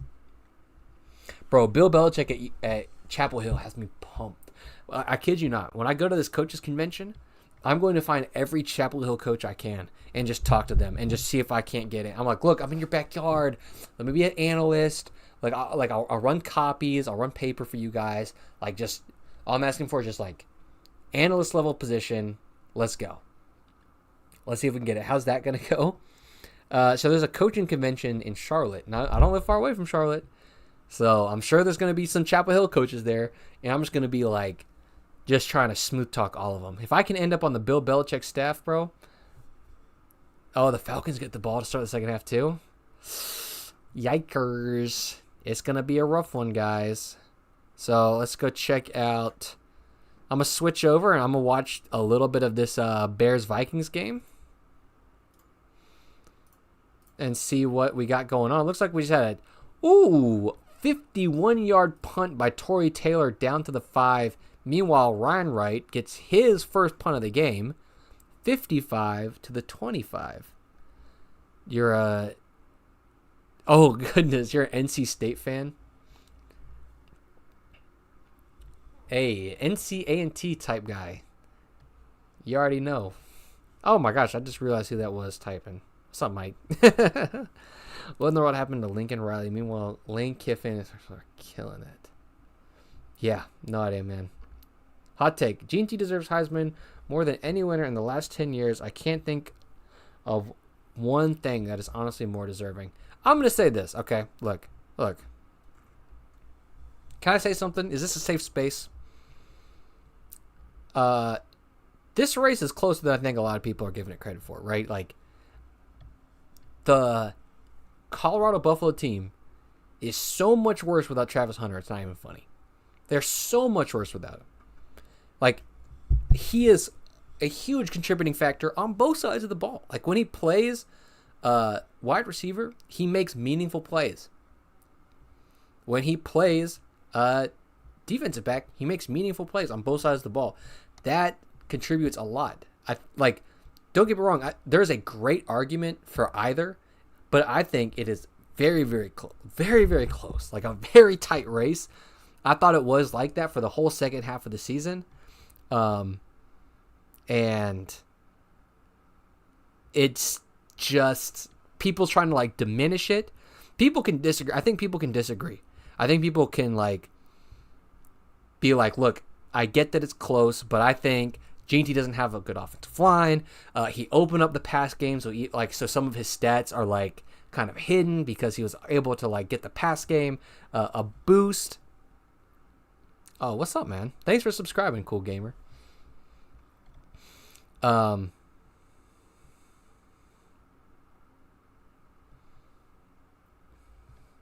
to do with Heisman. It's not even that. I mean, don't get me wrong. Like, G&T had a year that is up there with some of the best running back years of all time. But I think Travis Hunter had a year that's up there with some of the best years of all time by like a player. Like, it's just one of those things, man. Where, like, when you watch it and you just see how impactful he has, like, you just go watch one of those games. Was that intercepted? No, right? Sorry, I've switched over to the Vikings game. It looks like we're going to have a punt. It's 4th and 3.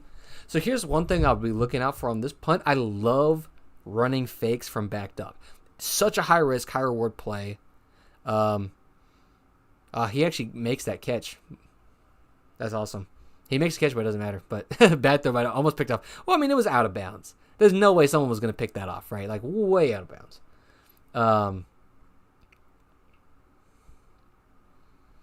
But here we go. Ryan Wright. They're doing a little bit of a replace. Great job. Great job by the Vikings unit being able to get that. Ryan gets to take his time. I don't think he got those laces set. Hits the ball. Guy's running forward to catch it, but I think that's still a pretty good punt. Looked pretty solid. Short return. Not sure if that was the way he was supposed to be punting, but it would look pretty good. Hunter's got that anti-unicorn thing going on. Otani. Yeah, I mean, it's just... is better than a two-way player that is around top 10 in both. Well, top 10, I think he's like, what, a top 5? He would be a top 5 projected wide receiver. And I think, some of the things is like his stats get a little bit skewed because he probably needs some breaks, right?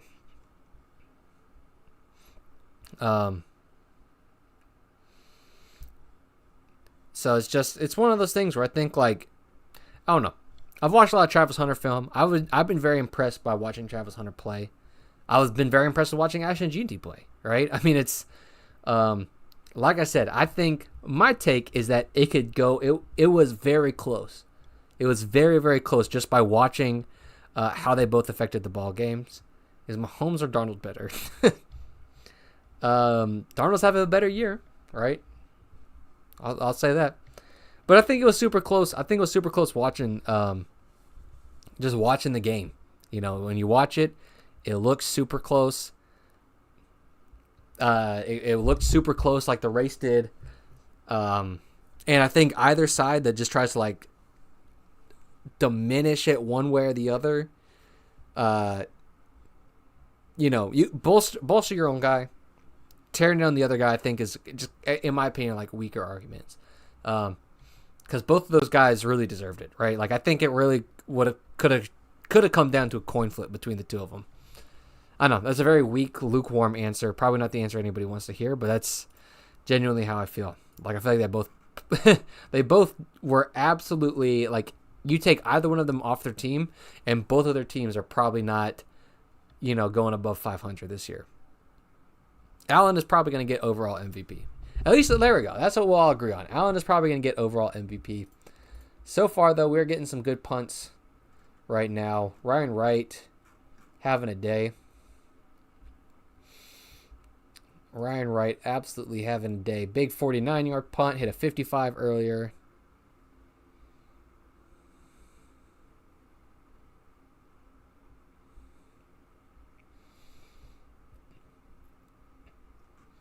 Let's see what they're at for averages. Ryan's averaging over 50 yards a punt.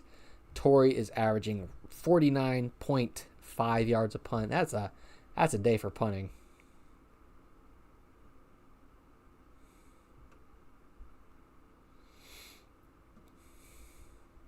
They are having a day for punters. Let's see if the Bears can get anything going on offense. This is my first time seeing a Bears offensive drive today, so let's see what they've got going on. Caleb is under center currently.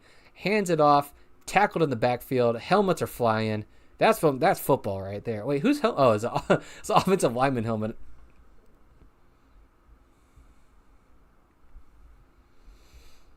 A running back will be screwed for both college and pro football. Yeah, running backs, I don't know, man. I think, well, here's why I think Ginty probably had the best chance at winning it as any running back recently is, like, his offensive line, at least when I was watching it, did not super impress me. I wasn't, like, watching Ginty's things and being like, oh my gosh, like, his offense just, like, gets such a big push. Cutting back to the Vikings-Bears game. False start. Oh, are they saying it's an offsides? Interesting. So they didn't blow it dead. Huge pickup. They're down inside the 30-yard line. Melvin Gordon should have won Heisman too. Who won it that year that Melvin should have won it? Was it a quarterback? Was it a wide receiver? All right, in hypotheticals, what would it take for a punter to have to win Heisman? Any guesses? 60-yard average on the season with like 70 plus punts, 60-yard average, and on like, that's the year Mariota won it. Yeah, just a little quarterback bias there. I feel like teams like Heisman's for quarterback because their numbers are so well studied and so relatively independent from their team, you know, that it just makes it easier to, like, put them in a bubble and, like, analyze them under that bubble.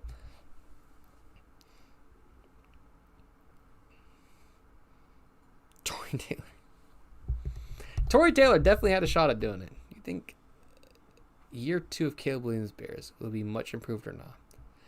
I don't know, man. The Bears have kind of this track record of not exactly helping their quarterbacks get better, right? Like, usually people don't go to the Bears and then just slowly and surely start playing better. Caleb hands it off, cuts back, gets inside the 20 down to like the 15. Hot take, Cam Ward will be the best quarterback drafted first in this decade. Well, unfortunately, my friend, Joe Burrow, I believe, was drafted first, right? 2020?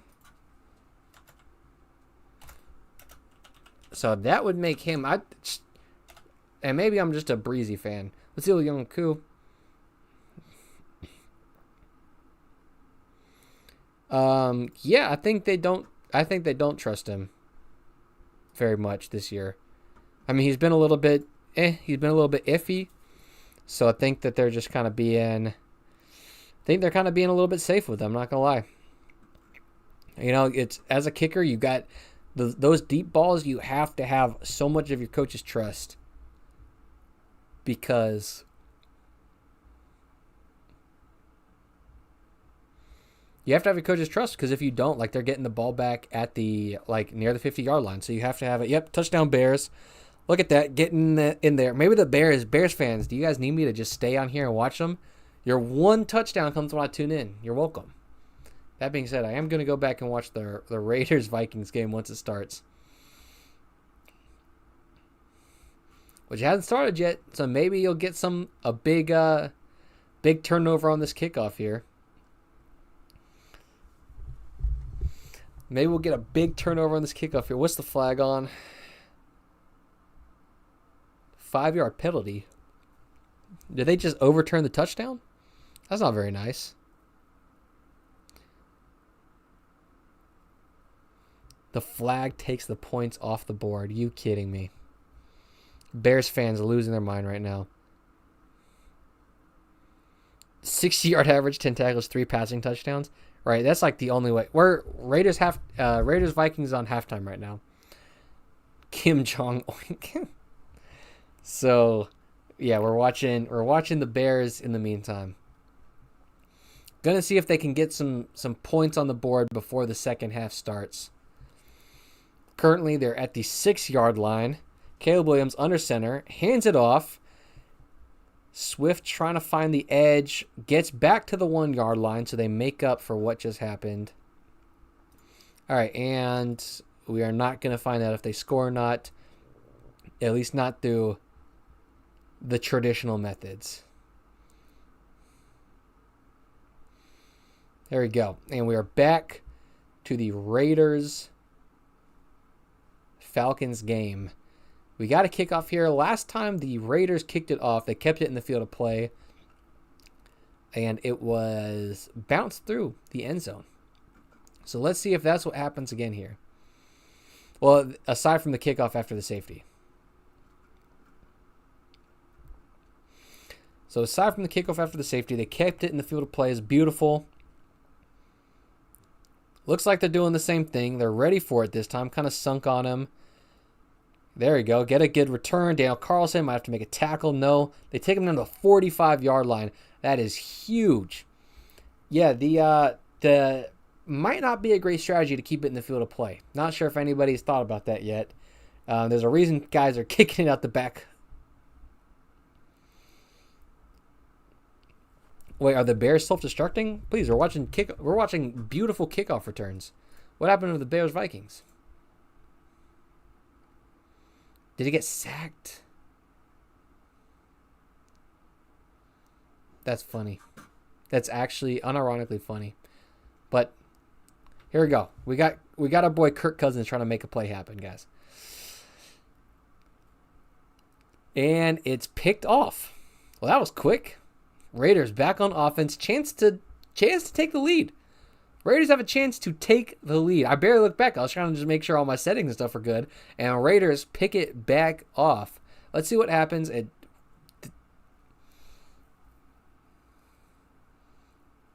Wow. Great day to be a Raiders fan, huh? So let's see what happens here. Raiders. Drops back. Oh, he's looking over the middle. Yeah, I don't know if I agree with that throw. Tries to sneak it in that window, but golly. But it just gets in there way too fast. Yeah, that look by Kirk Cousins says it all. He's like, yeah, I should not have thrown that. But the Raiders still need to make something going because they're on the opposite side of the 50 here. And, oh, my God, that play went absolutely nowhere. Goodness gracious. What are we doing? What are we doing? Yeah, like they would rather show the replay of the pick than what just happened to Desmond Ridder. Holy crap. The Bears got it to the 1 yard line and are settling for a field goal. Please run a fake field goal. That would be so funny. I will talk about that. There hasn't been a fake field goal in the NFL in so long. Like, people love running fake punts. I don't see fake field goals like ever. Here we go. Desmond Ridder. Now 2nd and 12. Steps back. Throws it. A little screen. Well designed. They are able to get it out across the 50-yard line. There's a flag. There's a flag on the Raiders. Guys. Tough day to be a Raiders fan. Tough day to be a Raiders fan. They're pointing kind of the Falcons' direction. Is that the way Nope. Offensive pass interference, it looks like. 2nd down and now 20-something. Hard to pick up a 2nd and 20-something. Hard to pick it up. So what they did there, they just tried. Oh, yeah. 80 was just too early to the block, it looks like. So that's tough. Tough timing play there.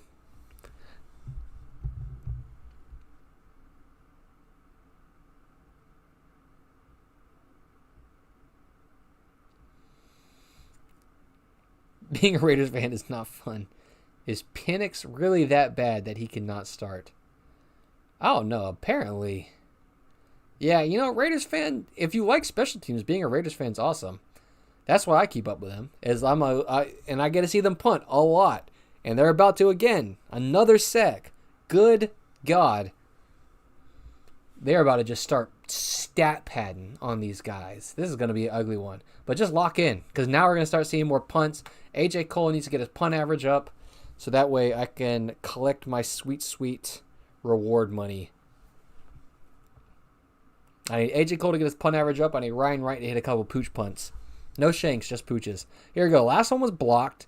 They're bringing less. Oh wait, it's 3rd and 26. I'm thinking ahead to the punt already, because that's what it looks like it's going to happen.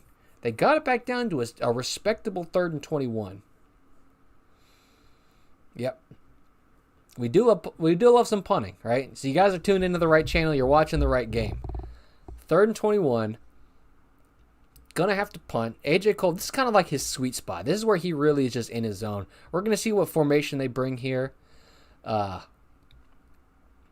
Looks like there's less pressure. I think both of these guys in the middle are gonna bail out and just gotta set up a return, which is debatable because I think AJ's gonna put it out of bounds. Nope, they brought the heat and they block it again. Oh my gosh, they blocked it again. He's going to return it. He's running it. He's going to get the first down. No, he's not. Okay. Oh my gosh. They blocked it again. So the two linebackers in the middle, this time it was an even 44. Two linebackers in the middle have a little bit of a delayed rush and get through. AJ is going at a normal speed. He's going fast enough. Oh my gosh, they parted the Red Sea. Please show me another angle on that. It was the A-gap. Oh my gosh. Special teams, baby. Oh my gosh. Two block punt. Yeah, statistically speaking, there's no chance.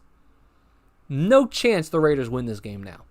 You can't give 2 block punts and expect to win a football game. I don't know if you guys know that, but you just absolutely cannot. Holy crap. Man, terrible day to be a Raiders fan. Rough day to be a Raiders fan. Yeah, no, I mean, he caught the ball. So here's what I think happened. Let's get this bad boy set up. Okay? So here's what I think happened. Let's get this right here. So dang it. So snapper, 1, 2, 1, 1, 2, 1. Boom. Punter. Gotta go back and watch it, but it's just embarrassing for the Raiders organization that this is happening to them. All right, you got the best punter. The only chance you have in this game is to win a field position battle, and everybody is just constantly blocking.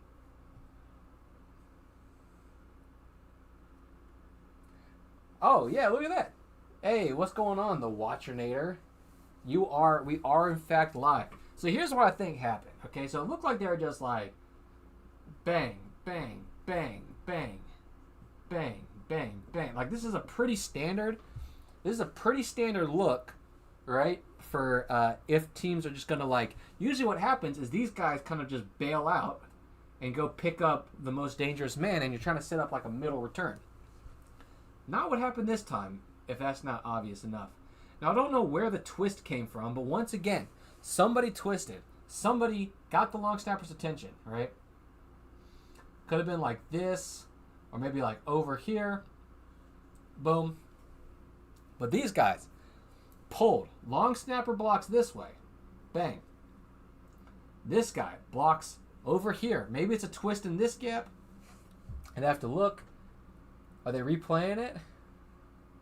Hopefully we get at least one more replay.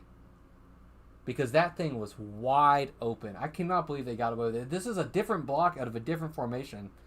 But then I think it was this guy right here who just delayed, comes straight down the gut, just kills it. Just absolutely kills it. Back to the play-by-play here. Falcons setting up to score one more time. The Falcons have the ball. The Raiders would have to get it to a first down. So Falcons have the ball. Tom. Okay, so let's see here. So 12 was the guy I'm watching. Is that the guy who got home? Yeah, so 12. So it's kind of like this little delayed rush. So yeah, you see it's kind of like bouncing around like that. So my thing is, who distracted him? Nobody. I think the personal protector picked up the guy on the edge. So there wasn't even a twist. So he just comes down here. The PP just bails, gets the other guy in the other A-gap. Yeah, you said he might get yelled at? That man might get fired tomorrow. Oh my God. That man is gonna Tom, you said his Tom McMahon. is going to have a pink slip in his locker room. If they weren't at a home game, they wouldn't let him on the bus to get home. That's how bad that is. Goodness gracious. Holy cow. That is just brutal. 2 blocked punts. The first one, they actually tried for it. This one, they just like gave it away. Oh, this guy caught the game winner versus the Bucs? Bro, as my special teams coordinator in college said, stars be stars, baby. If you're a star, you're gonna be a star somewhere. What a play. What an absolute just showing of a play. My question is, and what I'm gonna go back and try to find, right, is who, do this real quick. Who did this? Boom. Who is this guy? Who did this guy go pick up? That's what I don't know. Because this guy just comes straight down the middle. They had a 4x4. Well, maybe they brought pressure from somewhere else, but that didn't look like he should have gone and picked up anybody else. That looks like the guy he should have picked up. Anyway, Falcons now looking to drive. They're already in field goal range. They're already in field goal range, so that they can go up by 12. Just special teams games, baby. Special teams games. Holy crap. Wow. Guys, so the last stream that we did, we got a blocked punt that was picked up or wrongly touched by the Cowboys, where they Leon Lighted it, get the ball, back to the Bengals, where they go on to win the game. This game, 2 blocked punts, one of which about to immediately result in points. Looks like they're going for the field goal here. And the previous one set up the Falcons for their only touchdown of the day. Guys, special teams is important. If you don't watch this and just think, wow, the difference two different performing special teams have done, right? Falcons set up a really great punt to start them at their 3, where they get 2 negative plays for a safety. Now, the Falcons looking to get a field goal off a block punt and a score off a block punt. All their special teams plays, or all their points, have been set up by special teams plays. That one almost gets blocked. Coup down the middle. Wow. This is just like the most textbook game showing how important special teams is. Yeah, Coup looked really good on that one. That's always just like what's so weird about kickers, right? It's like they usually look pretty good until they miss. And then they just miss, and you're just kind of like, wow, that was weird. Why'd they do that? Why would you simply not kick the ball down the middle every time? Mind-blowing. And I get that it's hard, you know? But it is. It's like they're just so consistent until they just miss. That's why I think I'm so apt to blame holders, because my kickers, at least, right? When I was holding, I experienced, in my entire career of holding, one singular miss, right? And I felt like, obviously I don't want to take credit because my kickers that go out there and make it, right? But like, and the misses were never bad. It was like never ugly misses. It was just like very barely missed one. But man, guys, special teams plays. He said both of those teams are trash. Dog, you're getting the showing of a lifetime for special teams right now. 2 block punts. The only points scored tonight are stemming from special teams plays. That's what I'm talking about. Kicking field goals is super hard in the NCAA football game. I don't even attempt it any further than 35 yards. I haven't played that. I haven't played the video game. But dude, we are getting an absolute showing. This is awesome. This is my type of football right here, right? It is 12-3. We've had a safety. We've had 2 field goals. We had a touchdown, 2 blocked punts. And if you guys recall, before the interception, there was a pretty good return. There. We're going to get a chance to see another return. I don't think the Falcons are putting this ball into the field of play. If they're smart, there's no way they do it, right? Like, there's no way you put this ball into the field of play right now. Like, the Raiders can get nothing going offensively. You just let them start at the 30. Just let them have it. If they have to punt, just block it again. Clearly Clearly nobody wants to protect A.J. Cole. They should just see if they can get 10 blocks right now.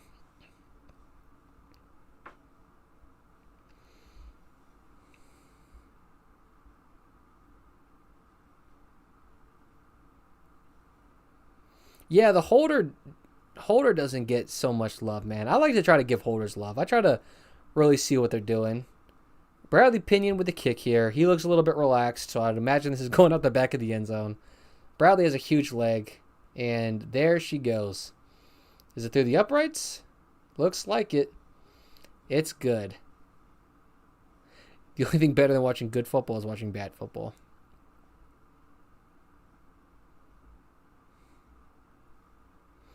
Dang.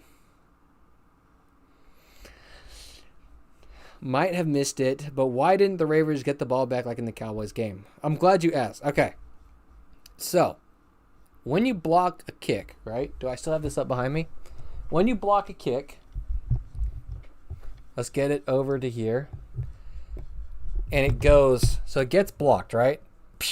If that kick lands past the line of scrimmage, you treat it like a live ball, right? So if somebody were to come down and touch it, or not a live ball, you treat it like a live kick. So if someone were to come down and touch it from the opposing team and then fumble it, like what happens, now it's live to be jumped on, which is what we saw in the Bengals game. If it comes behind this, right, if you kick it and it gets fumbled and it's over here, it's treated like a fumble, right? So there's no change of possession. There's no initial change of possession. It's not treated like a punt. And then you can pick it up and try to advance it, which normally you couldn't do. So up here, if one of these players came up and tried to advance this ball, you can't do it. It would just be blown dead because it's treated like a punt. But from back here, it's treated like a fumble.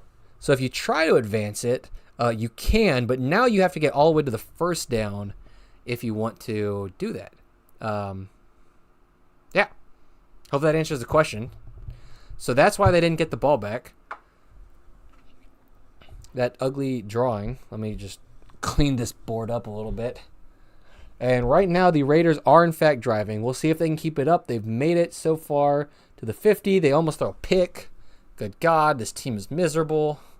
And I love it. This is not looking good for my A.J. Cole over 50 yards a punt, though. I don't know if they're going to count those punts against him, but they better. I don't know if they're going to count that 30-yarder against him, but they better not. Otherwise, he has to hit a 70-yard punt to get back to 50, and that's not looking good. Okay, did that make sense? Okay, you said it makes sense. Have I ever done a video on the Randall coming out 91-yard punt? No, but I want to. That was an insane punt. The special teams coach to the interview coach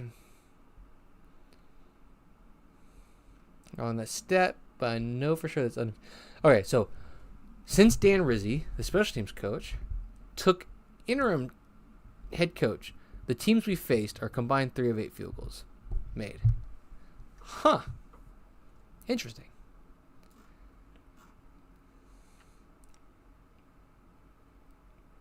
Happened before the punt. I actually saw that. I'm not so sure about why that ruling was made the way that ruling was made. I really am not. It was a really weird ruling that because they said it happened after the punt. I'm not sure if they meant that it happened like after the ball was snapped, but the ball was definitely not punted there.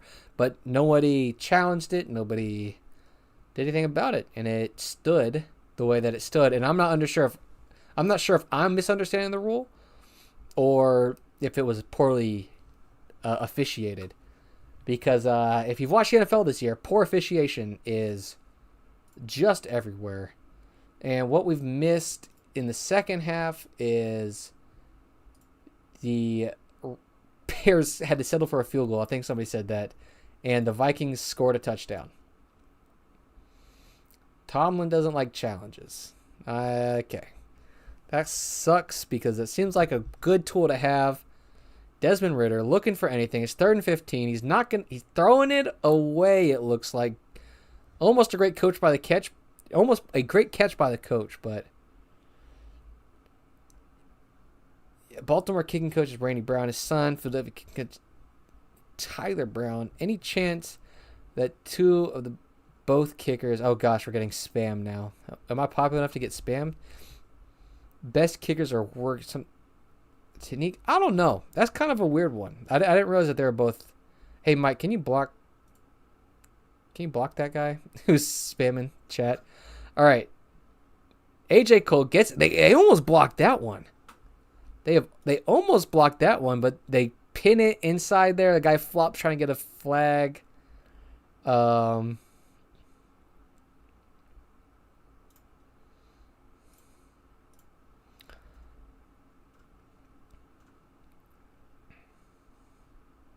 many fantasy points do the Vikings have? Oh man. Probably a lot. You know, it's weird. I actually never did I don't really play fantasy football like that. I think I've done it once, but did I see the Bengals drop right before the touchdown? I did. I almost counted it in my video, but I didn't because, well, you know, it kind of was like not really a showboaty drop. It was more so like he tried to switch hands for whatever reason, and then dropped it. So you know, I just didn't really feel like it was gonna be, you know, worthwhile to include that. Just my general feeling. That's kind of why I didn't include that one, but I did see it.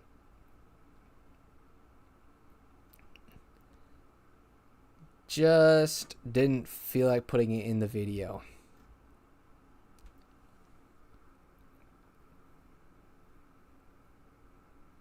Which special teams unit do I think is the best? I just saw this one, so I'm gonna respond to it. I honestly think that the best special teams unit in the NFL right now is probably, I mean, you gotta say, like, I don't know, like, Daniel Carlson isn't really having the year that he usually does. Otherwise, I'd say him. Logan Cook and Cam Little are pretty good. And I really like they got Ross Matisic too. So they're really good. And then they got, honestly, I got to say the Jaguars. I just think I got to say the Jaguars, right? They've got Devin Duvernay returning. Steelers probably have one of the best field goal kickers this year, yeah. He's been balling out. But Cam Little's solid. He's good enough like for a stopgap if we're counting everything. And Corliss has been... Cowboys are also really good. Oh my gosh, another freaking... Why do I keep getting these spammers, bro?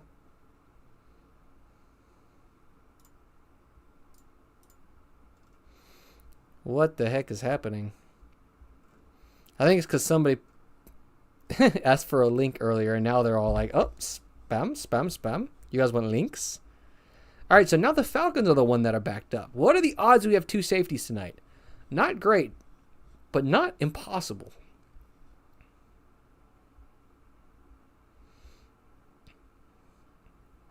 Yeah, I think the problem with punting in fantasy, like they said, is it's really hard to kind of like pin down what... No, you're good. I'm just saying that might be why they started popping up. But the thing with punting in fantasy is it's really hard to pin down. Like, it'd be neat to have like a hidden yardage or just total special teams. I mean, you could probably do punters, but it's hard to pin down like how good a punt is, right? As far as like there are times where it's like obviously good, but like you could have two punts that have relatively similar results that, you know, I don't know. I don't know how to say what I'm trying to say. Like, it's hard to describe how much better one is than the other, right? Like a 44-yard punt to the 33 versus a 45-yard punt to the, 38. You know what I'm saying? Like, they're kind of the same punt. So, like, without doing the whole field position breakdown, which I'm sure is just more than most fantasy people want to do, it's like, how do you really decipher who's getting more punts? They probably just narrow it down to yards, but it's just not a very, it's not a very great method. 44-yarder to the 16, something like that. Yeah, exactly. Like, I think earlier tonight, Pinion put one on the 2-yard line. I don't want to say that one was much more than 40. Might have been like 30-something. But that's You guys get what I'm saying. I got some special teams enjoyers in chat, so you guys, I don't have to spell it out for you guys. It's a tougher one. Um, yeah, too. Yeah, and also, right, getting long punts is only easy to do when you're backed up, and that's an effect of like kickoff. Like the new kickoff rule is like on average, teams are now starting at like the 30, so you get one first down is the requirement now for like most punters having to really consider what type of punt they want to hit, because if you're at the maybe a defense and special team stat. I think the special teams thing is like whenever I do my hidden yardage breakdowns, that's why you have to break down like the entire game at one time to really have like an understanding of like who won the special teams field position battle, right? Like because they can create some interesting scenarios, right? Like where one punter is averaging 40 yards, but just putting them at the 10. The other punter is averaging like 50 yards and putting them back at like 30. That's, in my opinion, that's like an even battle, even though they're both going to be dominating one stat over the other, right? It's like a relatively even battle because it's like a stalemate between the two punters.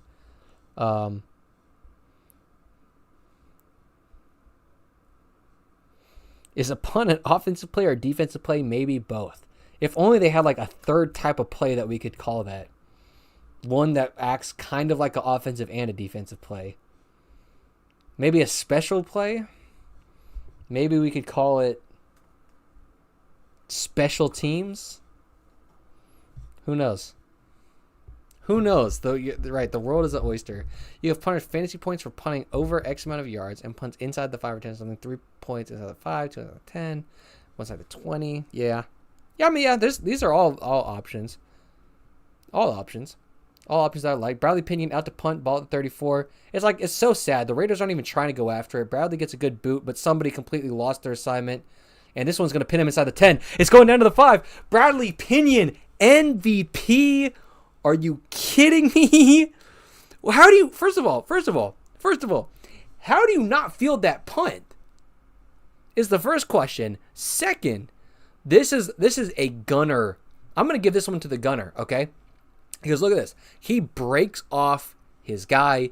He gets over there. The gunner's in such good position that the returner does not feel comfortable running up and catching that ball. Okay? Like Bradley's going to get all the hype for this one, but that gunner is absolutely the unsung hero on that play. Like as soon as I was watching him run down the field, I'm sitting there watching him and he's cutting off the returner in his path to go get to that ball. Dude, huge. 63-yarder to the 3. 63-yarder to the 3. Unbelievable.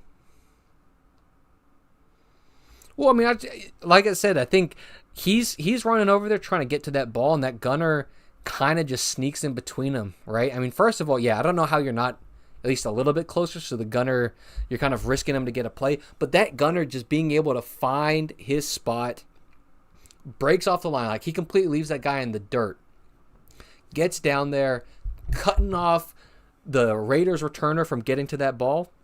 Now you're netting 63 yards to the 3. Hello? Guys, the difference in special teams this game has been ridiculous. Have I ever done a breakdown for the punting team positions? This is more info than I've ever heard about gunners. I usually try to break down punting stuff like that, But I mean, like, guys, that is just like. So let's do a further breakdown since we're on a commercial break. All right. So here's kind of what happens, right? Is we've got the punter here, we've got the gunner, we'll call him the Y here, and we've got the returner. So usually, right, you've got this guy with sort of inside leverage, okay? And all he's trying to do is, if this gunner cuts outside, cool, you just go with him, and you're just trying to press him to the sideline while he's running up the field, okay? That's kind of what's supposed to be happening. Because Pinion is going this way. And the thing is, if you're running inside, then you just kind of press him down and don't let him get any leverage. Those are like the two ways that you're supposed to play the gunner position, right? Well, this guy, I'm not sure if he just hit a dirty move at the line or something, but all I know is that as we were running downfield, okay, this gunner is like here, and his guy that's supposed to be blocking him is like back here, right? Not even close. He's in the dirt, nowhere to be found. So now this ball's about to land here. This guy, the returner, is trying to get over here, but you can see like there's this dissonance where he can't get there. So now this gunner's kind of shielding the ball before it bounces, and it hits, and it takes off and gets all the way down to the 3, and guess what? He's there to go make this play and down it because he just gets off the line so well. I'd have to see what specifically he uses, but guys, that is devious work. Disgusting work. All right? I love it. So let's get back to this play-by-play. Holy crap. The paterner in this case. Gosh dang it, you saw that I forgot the little stem in the R. Anyway, my God. This has been a great game for special teams. I hope you guys are learning this. I hope you guys are enjoying this. It's been awesome to commentate. This is why I wanted to choose the Raiders game over the Vikings game. Maybe there's been cool stuff happening for the Vikings, but this has been just chocked full of good stuff.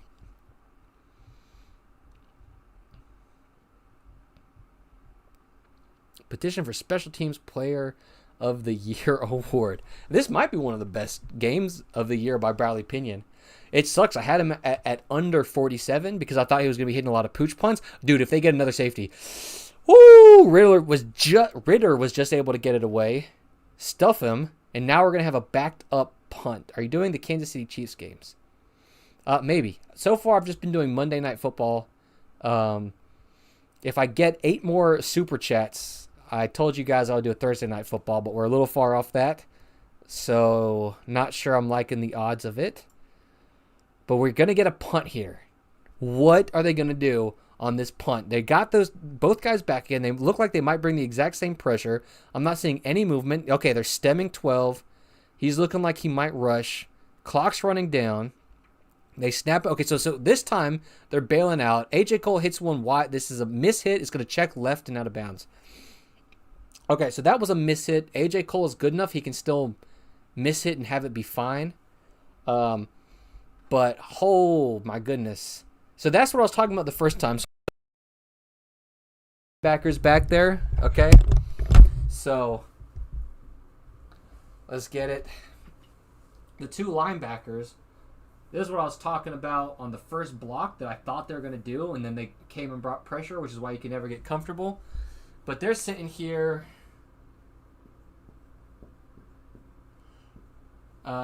We got 1, 2, 3, 1, 2, 3, and then 2 backers, right? So they're sitting here, and you're just kind of trying to figure out, okay, what are these guys going to do? So last time it was pressure and stem, right? You see them kind of moving around, just shaking in the A gaps, right? Because they're trying to get the attention of the long snapper, they're trying to get the attention of the personal protector, because you want them to be on their toes at all time. But most of the times what teams are going to do is just bail, right? Boom, let's just bail out. Let's pick up the most dangerous men. So all of these guys are going to fake like they're blocking, right? Or fake like they're rushing. In reality, they're blocking. So they just run up. You get like a really hard shove. You pretend like you're about to block. Or you pretend like you're trying to block the punt, but really you're just trying to block the guy in front of you. And then now your 2 gunners they're peeling. They're trying to figure out, okay, who do we block? So, right? So it's whoever gets through this line first, they're just trying to set up the return. They go back here and block. Or maybe help out with one of the gunners. So that's what happened that time. Nothing too spicy, but I think they probably got lulled into a sense of lackadaisicality, if that's a word, because that's what this other team has shown for so long. So they probably got a little lackadaisical, got a little too comfortable, and got bit in the behind because of it. Boy, howdy. Has this been a doozy for the Raiders? They're just on every front. How long was that last punt? 37 yards to the 48. Wow. They gave him a pretty bad spot. Because it really landed, I don't know if you guys saw it, landed at like the opposite 40. It landed at the opposite 40. Like 7. but it was out of bounds, so they walk it up and mark it up. And whenever you see the refs just hold their hand up and start trotting down the line like they're gonna mark it up, you're never gonna get a good spot. The refs suck at it, man. They really do. You can even turn off TV color commentary. Cool. Wow, I didn't realize that. Thank you for another super chat. Let's go. We might actually get there. Can you answer my question about the Kansas City? I thought I did answer it about the Kansas City Chiefs strings. I don't. I do whoever is on Monday, or on Sunday, or on Monday nights, maybe a Thursday night. So if Kansas City ends up, I'll go do it. Do long snappers always play only kicks and punts as regular linemen? It used to be the case that they were regular linemen way back in the day, but it's just become too. I don't even say too specialized. I feel like it's almost too high risk. Like the chances of something bad happening, like your long snapper can just, Kirk has to throw it into the dirt. The long snapper, like if you get injured and have to use a backup long snapper who's not as ready, that's devastating, right? So the chances of something bad happening are just way too high, in my opinion. Way too high. So you just have to use a long snapper, make him his own position, and that's that. Maybe some kind of tech. I don't know. I mean, they're I kind of like it. It encourages punters to keep the ball in the field of play. Everybody cover your ears. I gotta adjust my mic. It encourages punters to keep the ball in the field of play. Keeps the punt exciting. Because if you don't, we will accidentally ruin it. So,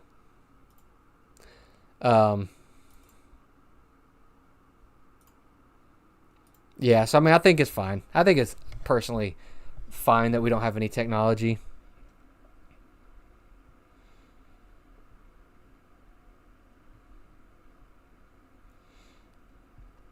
Yeah, there's been a lot of long snappers that just stay in the league for forever. That's the type of consistency you want.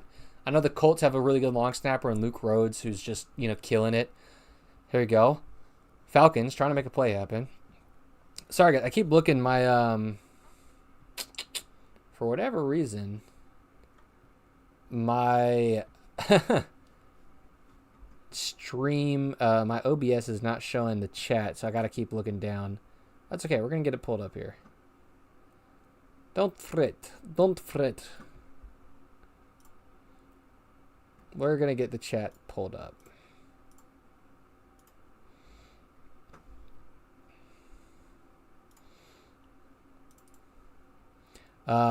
Let's see. What am I missing? Jack, yes. So he's week to week. High ankle sprain. I think a couple other people said it in there, but how much do long snappers get paid? Pretty sure they get paid. I mean, obviously it's the NFL, so they're all getting paid pretty decently. But as far as how much specifically are they getting paid? Any specific long snapper? I don't know those details on, but I think all their contracts are public. So if you ever want to know how much a long snapper gets paid, I think you can just look it up. Oh yeah, fourth quarter time, guys. Here we go. Four's up for fourth down. Any news on the Patrick Mahomes ankle injury? What is a high ankle? So a high ankle sprain. It's kind of, I think, your typical ankle sprain, except you're pulling like the ligament that I think is like a little bit closer up to your shin. I'm not a doctor, so do not quote me on any of this. Any thoughts on how the league will try to rework the onside kick? I think they're fine with it being bad. I don't think they want teams to try onside kicking a lot. It's a low percentage play. And the only thing exciting about the onside kick is when the onside kick was, you could do it surprise, in my opinion. That's the only time the onside kick has been good. And then regular onside kicks are just kind of like literally more Hail Marys than actual Hail Marys. Do I think Bijan Robinson is going to score? Jack, he's week to week, so he will come back when he feels he's ready to come back, but they don't know. Like, it could be next week, could be the week after.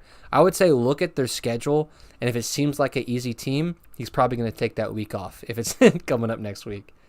Do I think Bijan Robinson is going to score? He might. That's always why I never bet on like who's going to score and when, because like you really have no idea. Just look it up. Luke Rhodes, 4 years, $6.4 million, highest paid long snapper in NFL history too. Surprisingly, plays for the Colts. Yeah, Luke Rhodes. I was trying to say Luke Rhodes is pretty good.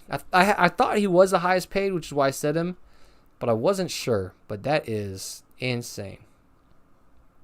Glad 4th and 15 idea. Maybe replace an onside kick. I don't know. I don't know about the 4th and 15 that one. To me, it just feels weird to kind of start a team in the middle of like a drive, if that makes sense. Like you're just starting them at 4th and 15. Like I get it, but it does feel weird that it's just like you're starting on 4th down. Kind of like gets rid of the whole vibe of the downs. Like maybe they just call it the 15-yard play. And then if you pick it up, you get it or something. And then maybe that sits better with me. But to me, just something like 4th and 15 just feels kind of weird. I don't know if that makes sense. It's kind of, maybe it's just a me thing. So kicks, I want to try to find a recording of the Saints-Colts Super Bowl just to rewatch it. Oh, that's a good one, man. Best second half call maybe of all time. Top 2 most iconic onside kicks, in my opinion, are Saints-Colts and when Clemson did a surprise onside against Alabama with 1 second left in the game to just ice it. That was a cold-ass call, if you ask me. You wish you had taken up long snapping now? Every now and then, even as a punter, and I love punting to the day I die, but I would go and look at my long snapper, just sitting over there, just chilling, relatively. When you're a good long snapper, it's a low-stress job, right? And you're just kind of like, damn, that guy's living the life. All right, 3rd and 14. They are across the 50-yard line, which means nothing. They probably would punt it if they don't pick this up. Looks like they're not quite going to get it and might walk out the field goal unit. Is 4th and about 3. Ball's at the 30-something yard line. I say they're probably going to go, probably going to kick this one. I'd love to see a fake field goal. I keep saying that. I'm going to keep saying I'd love to see a fake field goal until I see a fake field goal.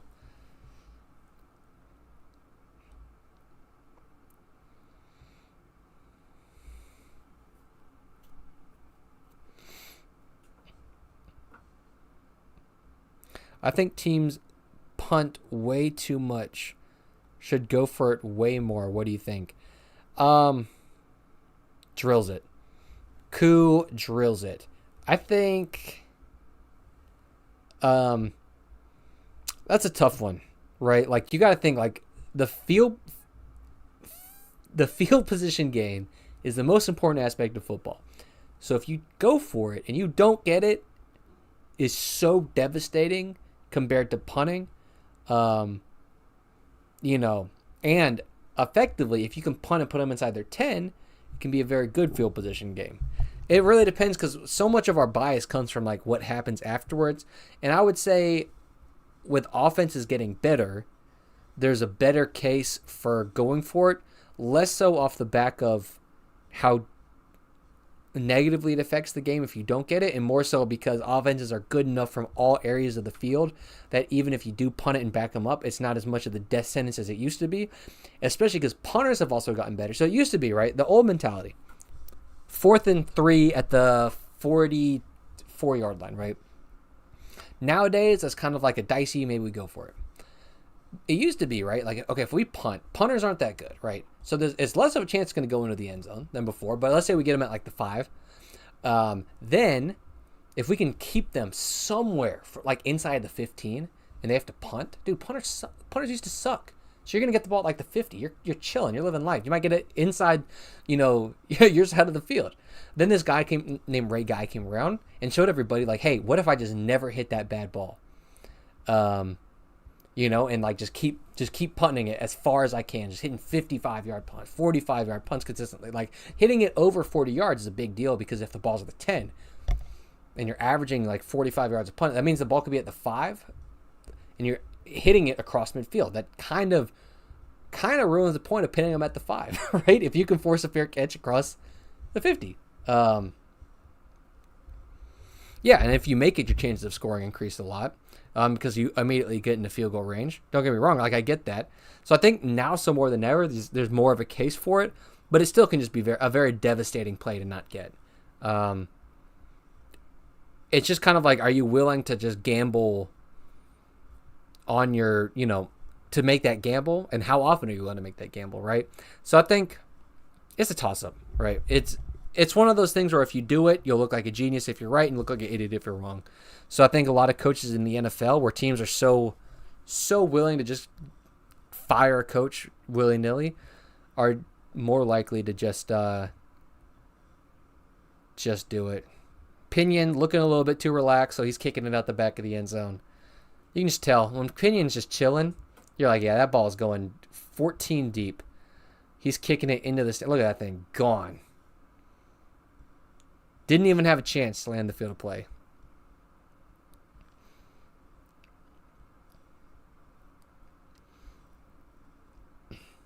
Yeah, no, I think people don't kick field goals enough, honestly. Like, sometimes it's just take the points, man. Like, how often have teams, like, turn it over on downs twice and then lose a game by, like, less than 3 points when they could have just, like, kicked it? No,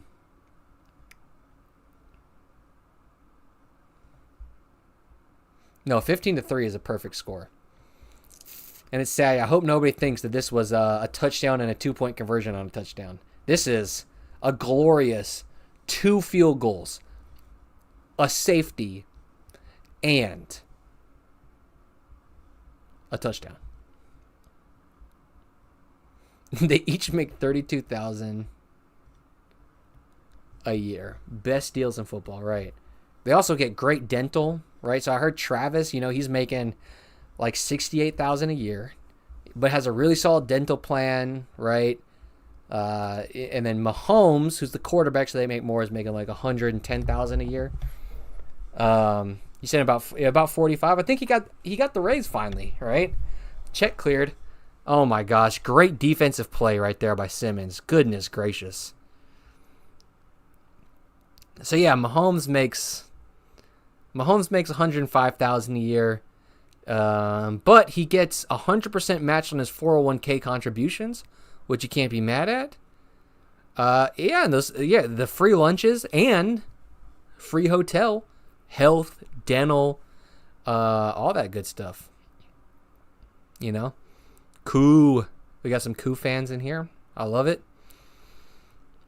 Koo representing, I believe, South Korea. Tell me if I'm wrong. I have some South Korean punting friends who love them some Koo. Who has paid in rookie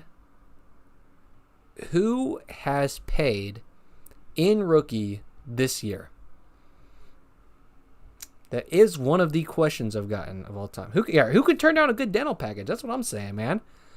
Who can turn down just, good dental, and then they're like, really, they both actually happen to live in Kansas City, believe it or not. So it just made the most sense for them with like the commute not being so bad. Good thing there was a team there. And then they both happen to live there already. No, Koo has come a long way.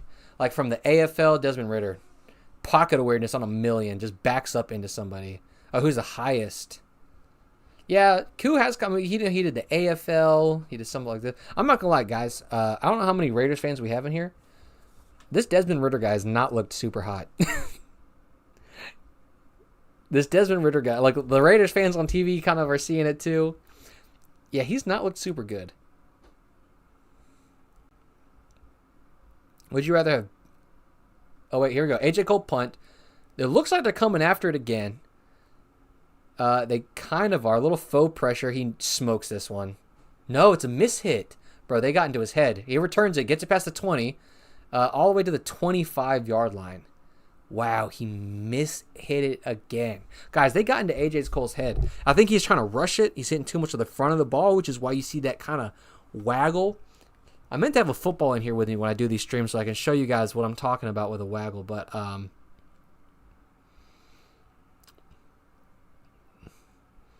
think Minshew's still injured, right? But yes, Ritter is an ex-Falcon, and he looks like the Falcons called in the favor from him. Because, my God, there is not a single good football game being played right now. This one has had some great special teams plays by the Falcons, but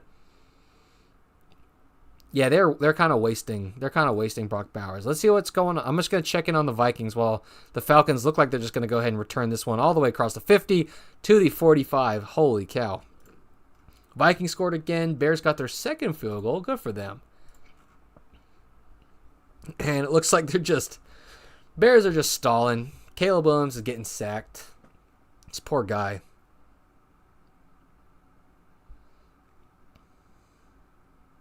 Well, I mean, for what it's worth there, that was a fourth and pretty long, right? Maybe I'm tripping. But I want to say if, going for it right there, especially with what your offense has done, is the quickest way. I mean, it's 4th and 10. Yeah, that's the quickest way to go down 3 touchdowns is to go for it. Yeah, I'm not going to lie. I have not seen a lot from Sanders that makes me optimistic about his quarterbacking in the NFL potentials. But yeah, I mean, I don't know. I think you punt it right there, man. It's because you guys are kind of tanking. The Raiders are kind of tanking. B, it's 4th and 10. I don't think they've have the Raiders even had a 10-yard play all night, right? Just statistically speaking, they haven't, but they've made some stops offensively. Or they've made stops defensively, but haven't driven the ball offensively. So your best chance is to hopefully get them inside the 10. Right, and they're down by 12. I mean, at this point, 12 feels like a million. It feels like a million. It really does. But it's if you can hold them to another field goal, which you've done a pretty good job at, then you're not gonna, you're not gonna.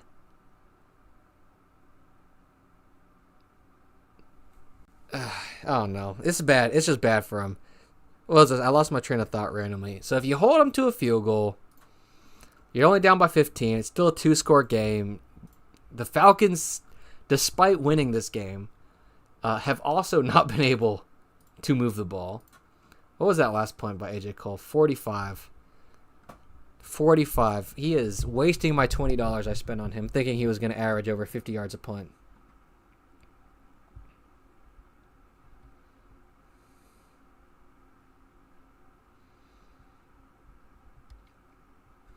Right. Yeah.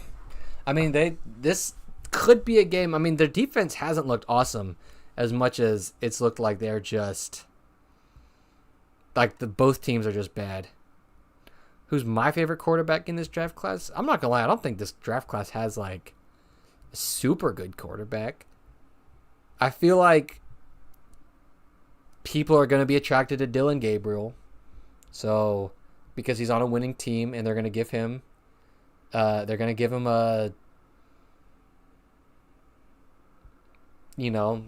the benefit of the doubt. He is just your stereotypical best quarterback on the best team. I was worried he was going to win the Heisman because of that, which he didn't, which is good. So they have we still have a little bit of hope. But I mean, aside from that, maybe Cam Ward, people seem to think has the highest upside or is the best playmaker. Favorite punter in the draft class. There we go. Now we're talking. Okay, someone's asking the real questions now. No offense to the quarterback question's fine. I get it. It might be your first time on the punting stream. Favorite punter in the draft class. Now this one is where it gets dicey. So it was going to be Brett Thorson from Georgia. That guy has been absolutely balling. Now he's injured. So I think, he's not going to really want to.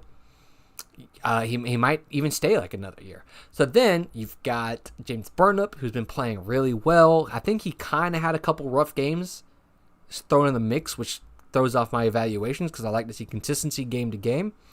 And then let me think. So you got Burn Up, who's looking really good. After that, I mean, you've got Shaplitsky. I don't know if he's coming out this year, but he was looking, pretty solid. He had a good year. He was hitting some balls. And, you've got Kai Kroger is a sleeper in my opinion. I think Kai is one of the best in this draft class. Actually, that's what I'm going to go with. I'm going to say Kai Kroger. Kai's my favorite guy coming out this year. Okay? That's what I'm going. Favorite kicker in this draft class.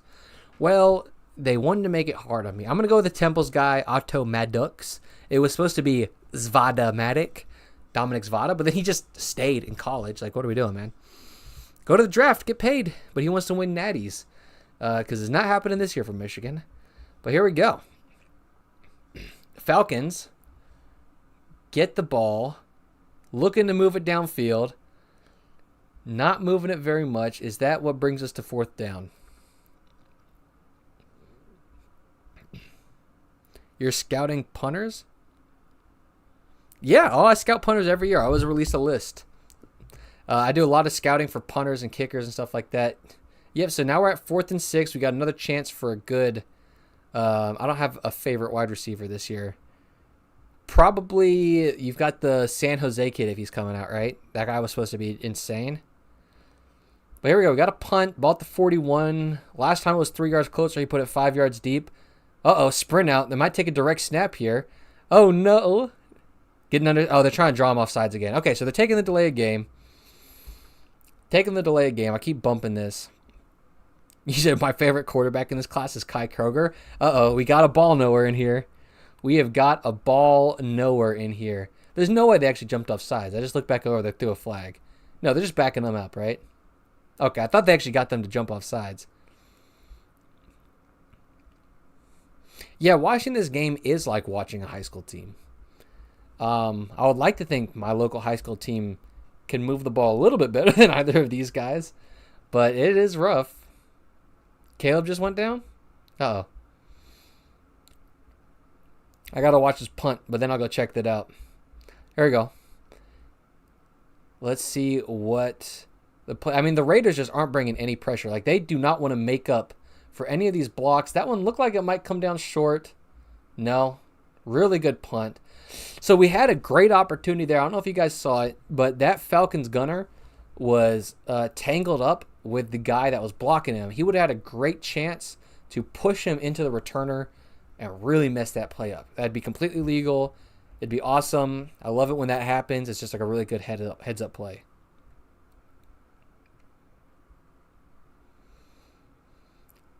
TWP%.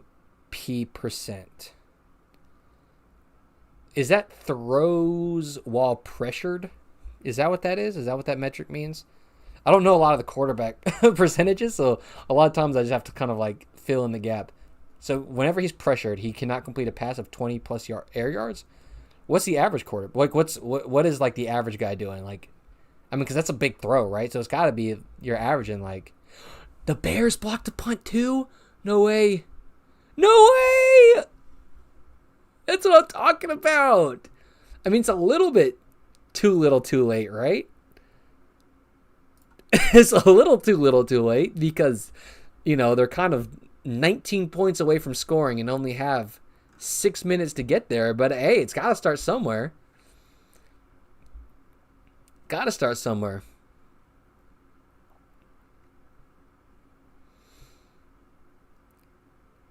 Yeah, you're right. Watching it, you're right. I'm arguing semantics. And Ritter just threw it away. Arm punt. Holy crap, guys. What is going on tonight? This is not good football. Yeah, watching it, you're right. 0% is low no matter what it is. But, I think it's having an idea if it's 0% compared to, well, on average it's 5% or 0% where it's like, no, most guys are like 25, 30% on these types of passes. Just to give me some scale, some sense of scale. 0% is always not great. I just kind of want to know.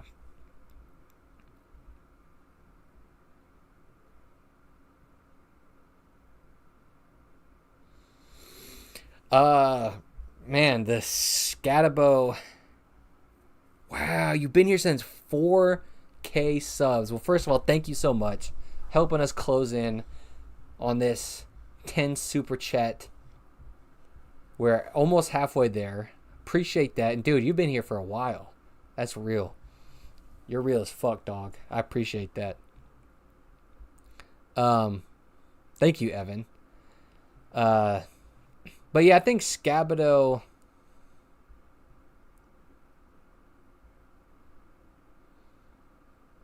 Oh, so that's a good stat you were showing us. I thought that's real impressive.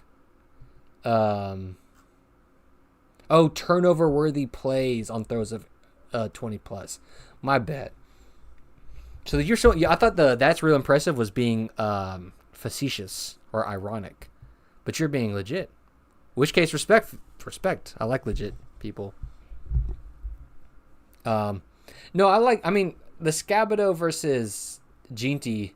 I'm just worried about because Ginty's getting some miles run on him, man. They are running the piss out of this guy. But I think he's still going to translate.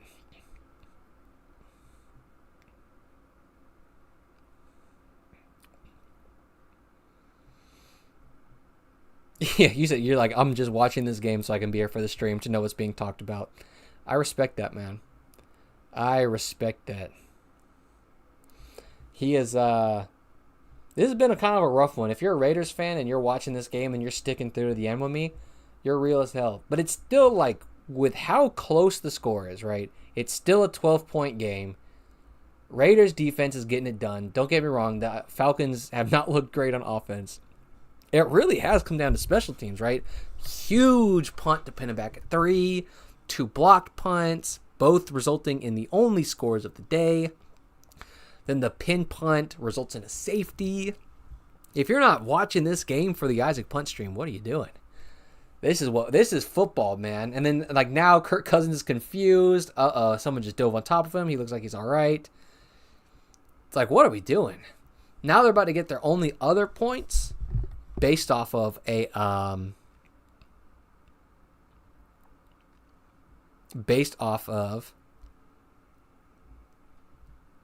turnover. So it's not exactly, I mean, but it's kind of a special teams play, right? Weren't they backed up because of a punt? Yeah, punt put them at the 9, so like one pick, even though it was a deep ball. And now that kind of helps, right? Like it's just been the special teams just demolishing. Adjusted completion percentage, taking out drops and stuff like this, 84.2%, something around there, which again is very impressive. Okay, so you're a big shooter guy. I respect that. I've watched a lot of their film for Travis, have not broken down a lot of Shedeur stuff. So I don't have like a super strong opinion, but I feel like my gut reaction is not super highly impressed. But that being said, what the fuck do I know? There's only been one quarterback I've been super highly impressed with in my short time watching football. It almost gets blocked. No good. It is no good. It might have gotten blocked. Somebody might have tipped it. Holy crap, guys. What a game are we watching right now? What is going on? Just tank, baby. Did somebody tip that? Is that our third block kick today? Or was it just missed? The Bears scored a TD off the block punt. Let's go. Special teams, cross-continental. No, just kind of an X ball. And that's the Young Wei Koo thing, right? Like when he makes good contact, his kicks look really good. But when he doesn't make good contact, they just miss. And now, only a 42-yard miss. That's tough. Thoughts on Vikings versus Raiders 0-3. This has just been an ugly game. I finished it during Ward. Ward, though, scarily reminds me of Jameis Winston. Hey, that means get this man some LASIK, all right, and let him cook. Come on now. Golly, that was a big hit. But the Witchenair, you said you played safety. Didn't you also say, did you play gunner too, right? Am I tripping? You also play gunner? Maybe it was a different guy who said he used to play gunner. I had a guy that used to comment a lot. Imagine being QB for the Raiders and reading the tank for Sanders sign. I mean, imagine being the quarterback for the Raiders right now and putting up 3 points in 55 minutes of play, 1 interception, 81 yards, and going 50%. At least he's ran. Okay, so he finally has over 100 yards. My bad. 28 yards on the ground. Yeah, I mean, you've put up 130 yards by yourself in 55 minutes.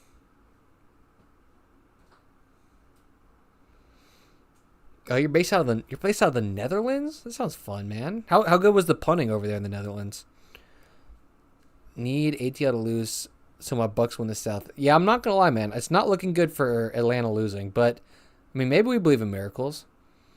They can't settle for a field goal here. They have to score a touchdown, and then we're kind of in touchdown, onside, touchdown.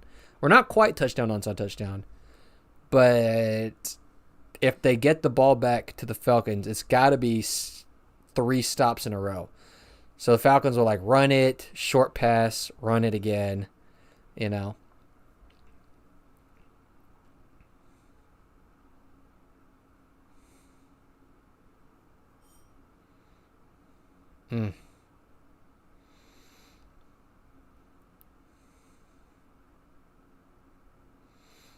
That's true. Oh my gosh, Desmond. Desmond, please stop throwing just air balls like that whenever you're getting hit, bro. Can somebody get this man some stats on Blake Herbert, please? Get Jack some stats on Blake Herbert. Good kickers and punters. Ray Leonard starting QB. Behind him is Kenny Amin, and behind him is Steve Angel.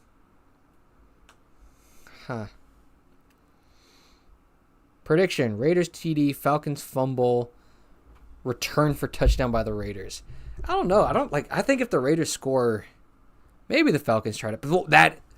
Wow, that's a high level pass just out of nowhere. We just watched 3 of the worst quarters, 3.5 of the worst quarters of football from Desmond Ridder, and then he throws that. Wow.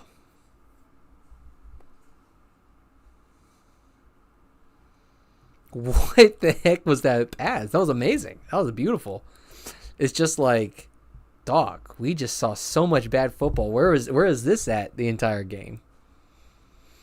All right, Justin Herbert's evil twin, Blake Herbert. Here we go. Desmond Ridder drops back. Pass inside. Raiders touchdown, baby. Oh my gosh. We're so back. We're so back. This game seems over. We're so back. We're going to ruin our tank. We're going to ruin the tank, baby. Let's go. Where was this all game? These were some good passes. I like how that was kind of the inside shoulder pass. So that way he's immediately catching it and turning upfield to go get into the end zone. Kind of throws him away from that defender.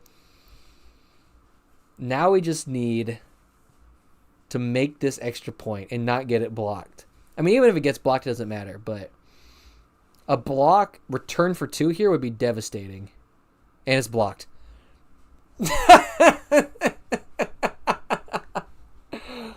Oh, my God. Did I just have my first announcer's jinx? Is that an announcer's jinx? Dog, what is happening on this Raiders team? What is going on? What are we doing? 3 blocks in one night. What the hell is happening?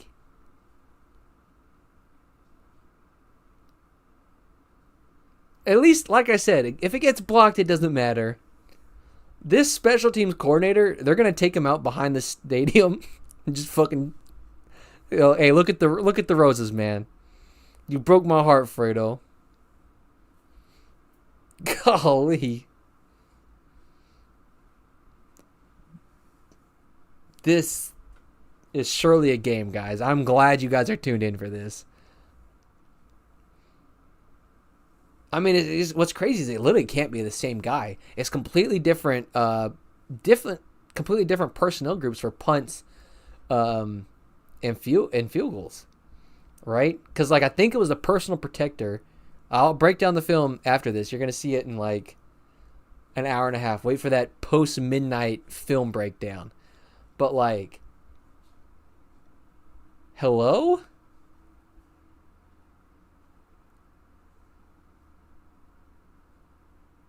What is going on right now? You deserve your parlay broker for taking Cousins over 230 yards passing. Absolutely. Guys, this game is something special. This game is something special that we've never seen before. Anytime I tune into a game, just get ready for some of these special teams plays of all times. That being said, if the Raiders win, I'll donate 20. All right, Raiders, I need you guys to lock the fuck in. I need you guys to lock in. Yeah, it's just the guy off the edge just tipped it. Maybe I got a time. Oh, they didn't even show us much of the play. Maybe we got to start timing op times. Is it an op time thing? Are they just moving too slow back there? I don't think so. It's hard to tell because we're talking about like tenths of a second. All right. So like a 1-3 op time is fine. A 1-1 op time is not fine. Or a 1-5 op time is not fine. So it's really hard to calculate those tenths of a second. But this is just ridiculous, man. Raiders people do not want to actually play football today. Like the Raiders special teams room outside of AJ, who's doing his best. Poor guy. Trying his hardest. If AJ touches that ball, there's a chance it's getting blocked. Okay. The Falcons might just run it 3 times. Because they don't. I think they might feel like the chances of. And they've been running the ball really well. Like, there you go.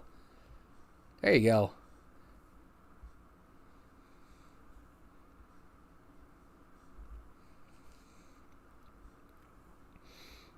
Come on, Raiders. Never cheered for anybody hard me. You'd make my 20 back that I had on these punter props back here. Let's look at how bad these bad boys look, huh? Boom. AJ Cole, 50 yards per punt, not happening.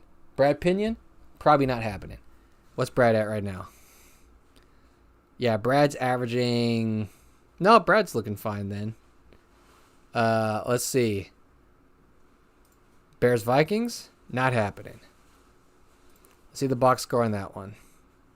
Yeah, Torrey Taylor, not happening. Ryan Wright, not happening. So, you got to get me my 20 back. Come on, Raiders, get me my 20 back. Here we go, 3rd and 4. They might pass it here, right? Everything's yep, so there they go. They're going to pass it and is batted down the line of scrimmage. Oh, my God, did he get a roughing the passer call? There's no way I just saw that flag getting thrown. There's no way that's roughing the passer, right? He batted the ball. He batted the ball. Maybe a holding? Personal foul. Roughing the passer. Guys. I'm going to be very upset right now. That is... How is this... Like, what do you want this guy to do? He literally blocked it. He didn't... Come on. Like, they're counting that as a strike to the head or neck area? Dude. No, I mean, because now they're out of timeouts. They've got 1 timeout left. I guess the clock is stopped. They've got the 2-minute warning. That was a terrible call, man. Yeah, they got the 2-minute warning and 1 timeout. But with 2:40 left, here's the awkward thing about 2 minutes and 40 seconds left, right? Is like,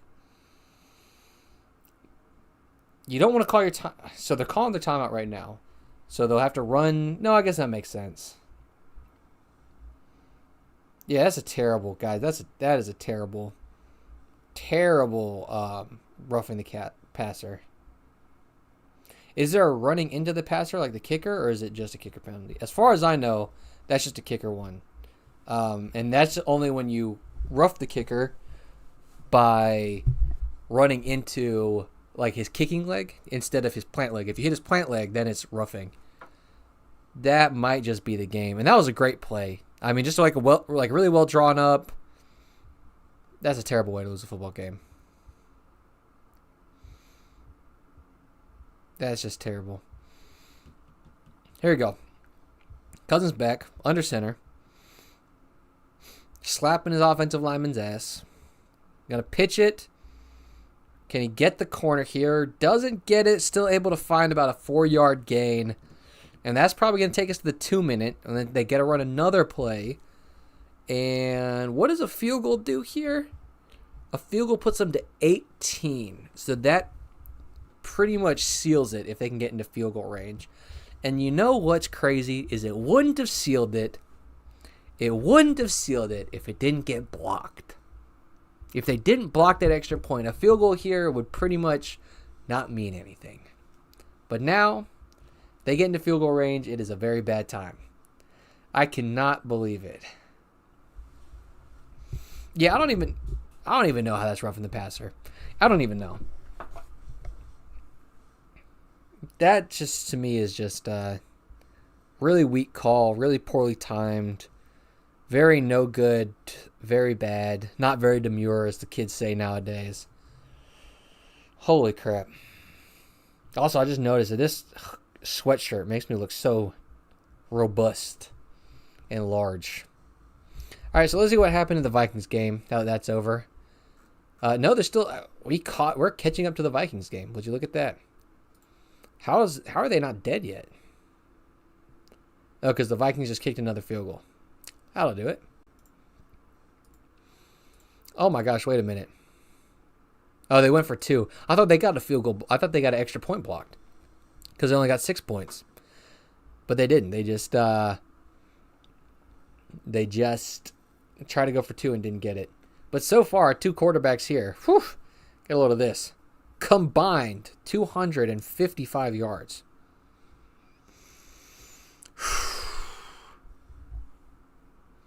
It's rough. It's rough out here.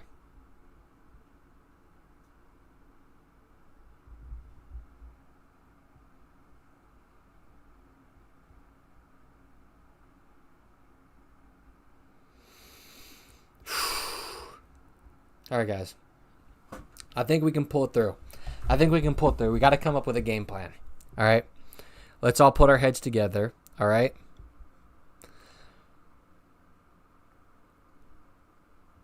How, as Raiders, do we do this? What play call are the Falcons running coming out of this? Do they run the ball, accept a good punt, try to pin them inside the 5, and then make them go the length of the field? Which they have not done a good job at, right? So they can get it down to probably like a minute and 15 seconds, depending on the length of this play. Do they say, let's just run it, kill as much clock as we can, because it's like, what, 3rd and 7? Or 2nd and 7? Do they have 2 plays?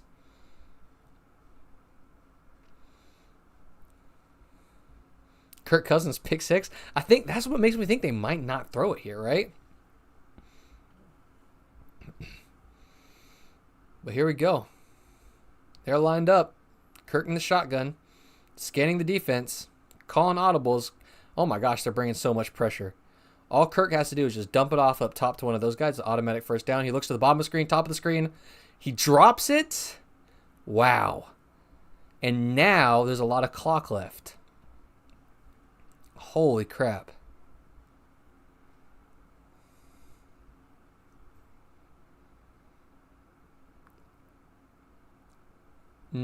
Oh, it got tipped. Wow. Great play by the Raiders defense. Once again keeping them in this game.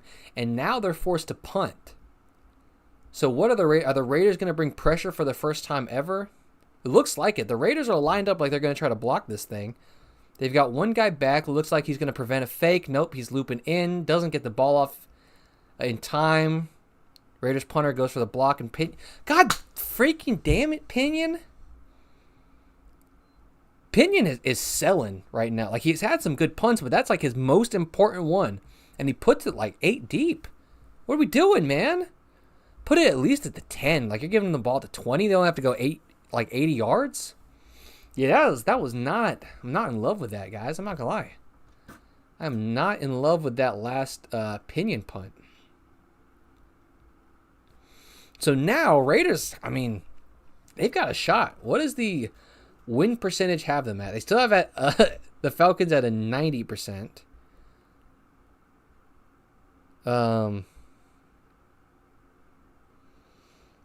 But now, like, it's anybody's game. 80 yards to go. $1 in a dream, right? Not sure I love this as their first play, but you know what? Got to get back up to the line of scrimmage and call the next play. Here we go. They hand it off. Holding up 2s. We don't know what that means. Sorry you had to watch this, Isaac. You're sorry I had to watch this. Have you seen? Oh, and there's a flag. Dog, the Raiders are going to just not let themselves win, huh? There's a flag. Okay, 1:31 left in the game. $20 hot dollars on the line. The Raiders better be fighting their ass off to get me this $20 back after what they just did to my boy AJ. All right, 2nd and 5. Right, Raiders legacy game. Oh, does that mean they have to run time off the clock too? Is that a 20-second runoff or a 10-second runoff? Might be a 10-second runoff, right? That's not good. Dog, it's just like, what are we doing?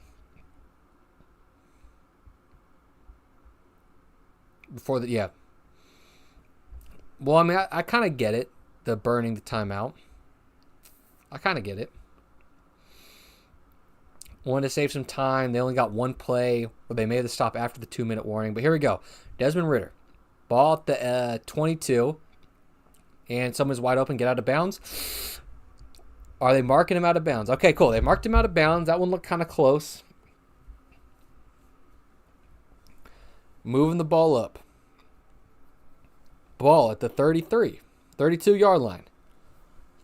Hello. People are going to start pulling in here a little bit because we're near the end of this game. First down. Desmond Ridder gets a chance. Surveys the field. Takes a snap. Steps back. He's looking. There's a crossing route over the middle he was looking at. He looked away. There's a holding call. Just throw it into the dirt. That might be another 10-second runoff, right? They better hit or my wife is seeing double ditched. Yes, I did know about the free kick call. Was that holding or was that an illegal formation? It's like, dog, the Raiders are just not going to let themselves win. Yeah, until tonight, you should have loved watching your special teams units play. But tonight, you should be having a very, very painful time watching it. My favorite team, Bengals guy here. Bengals guy. Big Bengals. Who dey? Okay, Ridder. Come on, guys. It's getting tense. Steps back to pass. He's looking. Throws over the middle. Not loving throwing the ball over the middle here, but they got to get lined up now. Draining down to under a minute left in this game. Can they get past midfield to try to set up? Gotta be okay. They're just keep throwing it over the middle. I'm not sure how sustainable this is. You got to get the ball out of bounds at some point. It's 3rd down.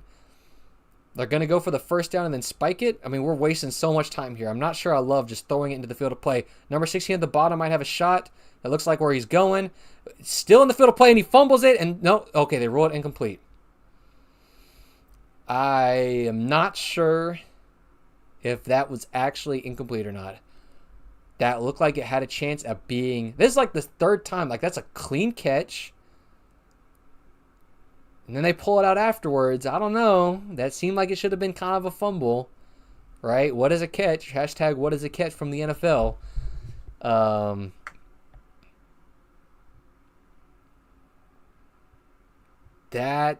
So now...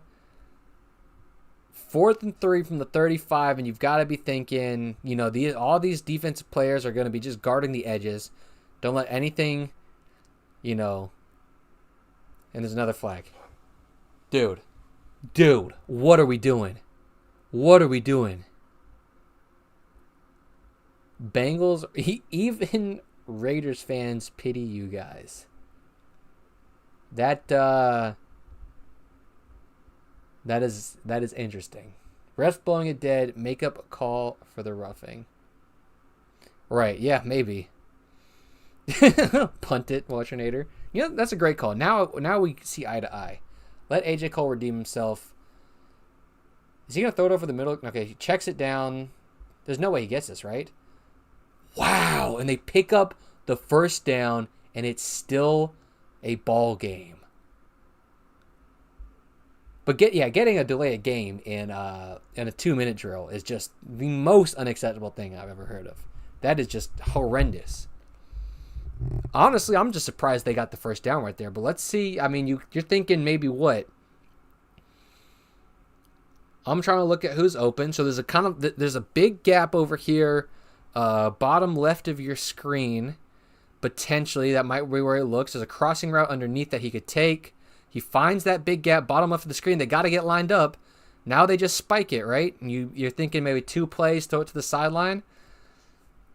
You're spiking it, right? Okay, come on. Let's get it spiked. 10 seconds left.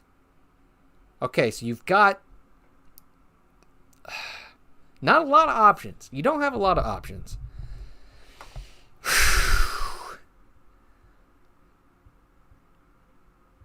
Man. Yeah, that's, I don't know. I don't love how they handled this. Like, a lot of our plays earlier, I mean, I guess we're in range where we can throw a Hail Mary. Maybe you take one more shot. I'm looking at 11 top of your screen. Maybe like a little 5-yard out, right? It's free. If he wants the 5-yard out, okay, never mind. They're calling it timeout. It looks like the Falcons probably saw that too. Top of your screen, 11 had like a little play where they could have gotten within range. Just for maybe a better. Yeah, 16's been balling. I wish, if I was a better commentator, I would know everybody's names. But you got to be just looking at the sidelines here. Where are your gaps? Where can you get something maybe a couple yards closer? Just inch those percentage plays a little bit higher. So that way you don't need a big Hail Mary. You can make something happen. Think hook or lateral. So they're playing the pretty soft zone, like that pretty soft prevent. See, now the guy at the top of your screen has a little bit more outside leverage. Looks like he's ready to clamp down on that specific play. Raiders rolling out. They want it all. They might have 2 shots at it. They get another chance. And what's always good about those is you've got a chance for there to be like a big there's a chance for there to be a big pass interference call in the end zone with that scrum. I mean, yeah, everybody's contesting the ball. Really hard to say that there was a pass interference. 16's lost in the sauce. The ball's 5 yards behind him. He's still looking up trying to find it. That's okay. We respect it. That man's trying to make a play. All right, now you get one more chance at it. Here's the question. They're just running the same prevent defense. Yep, looks like they're running the same thing. They might bring some late pressure off the edge. They're just trying to... Don't get sacked is all I'm saying. They're throwing it down. That's a pick. Someone strip it out. That's a pick. Mother fracker, man. Well, I'm not going to lie.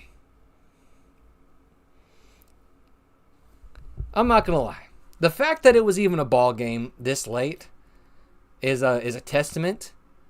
What a wild game. So let's just mental quick recap. Blocked extra point. Blocked punt. And they're still throwing the ball into the end zone for a chance to win it with 2 seconds left in the game.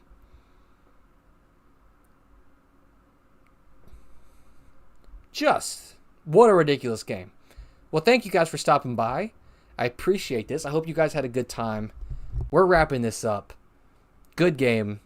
Yeah. Y'all get some sleep. I got to go make this video. This is crazy.